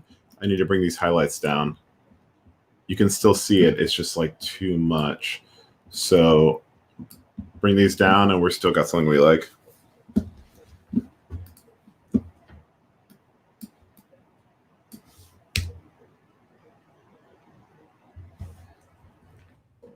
I'm just rating it by hitting the number buttons.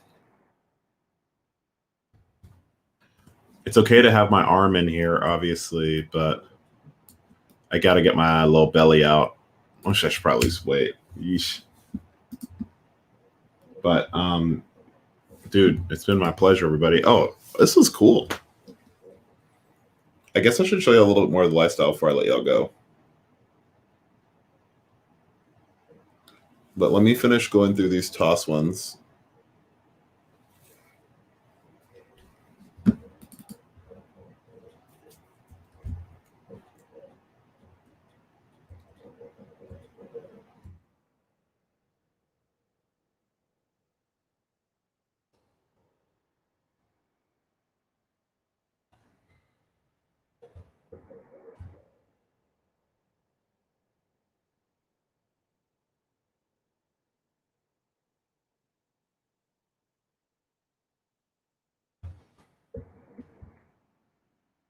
Ooh.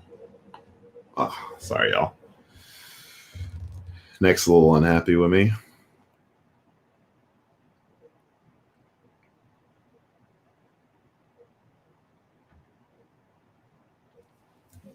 Yeah, just nice and finishing up where we can.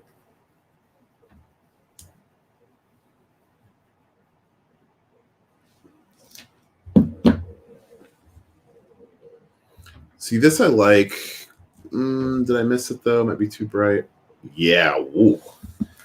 I brought this orange up so much that wow. I wonder. We'll include it, but here, like, I'm noticing that obviously I brought the luminance of the orange up so much that it feels too bright, like almost peachy. And so what I'd want to do is I'd go back to my luminance here and I'd bring it down a little. So you see how the color of the orange is changing as I come up and down. So I'd want to just bring it down a little bit so it wasn't as overwhelming and it still looked like that bottle. Because obviously when you're shooting alcohol, like you want it to look like the liquid. If that makes sense.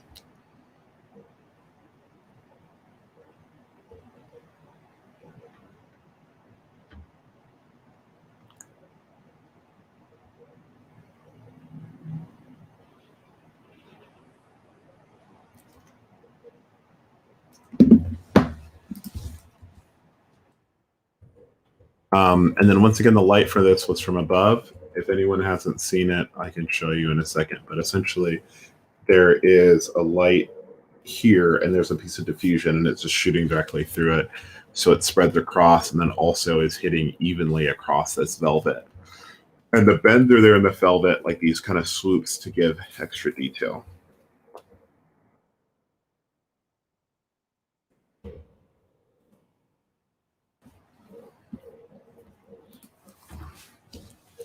I think we got enough things that we like, right?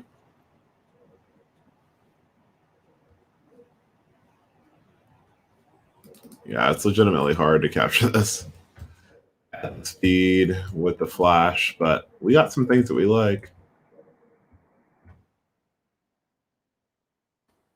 I won't hold us on too much longer.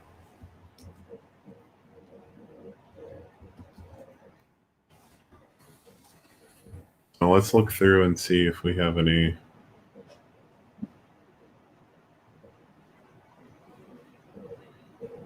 lifestyle that we like. I'll tell you, when you're picking a lifestyle, go slow. You might see things that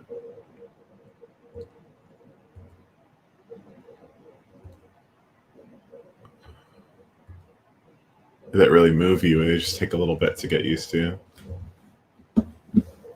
Like I like this.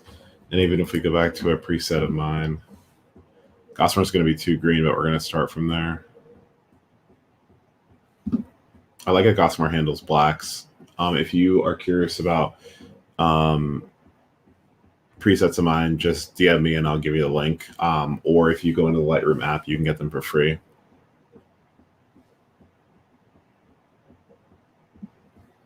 Like the purple there.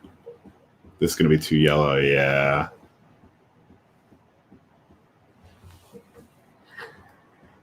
You never really know. That's what I kind of like about presets. They respond to everything so differently.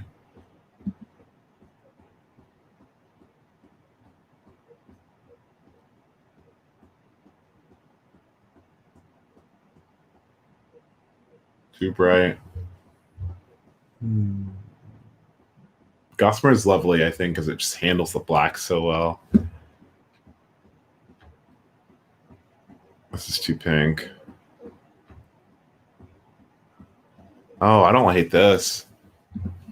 And then what I can do is I can go back over to my midtones again, or my highlights, which you can see here in the color wheel. And I can actually make them warm like this and make them a little bit softer. Oh, hold on. What I'm doing, if you want to see it, is just kind of pulling along here, getting something that feels orange, and then you're getting it closer to the center means that it'll be less intense. Yeah, this is nice. It's warm. It's fun. I like the slight out of focus look. It just feels like chaotic. And that's kind of what it's like, you know, in my opinion, when people are drinking. So actually bring everything down a touch since the sky's so blown out. I actually think we have an edit that we like. We can cut at that. Let's hit one there.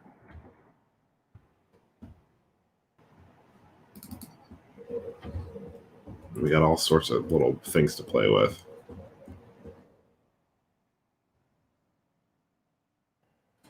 Or even here, a little open up, a little bit of joy. Oh, so this one's too yellow. That's why presets are always a little bit more than you anticipate. But even this gives that look of the gold that they're really kind of focusing on. So I think we're getting there.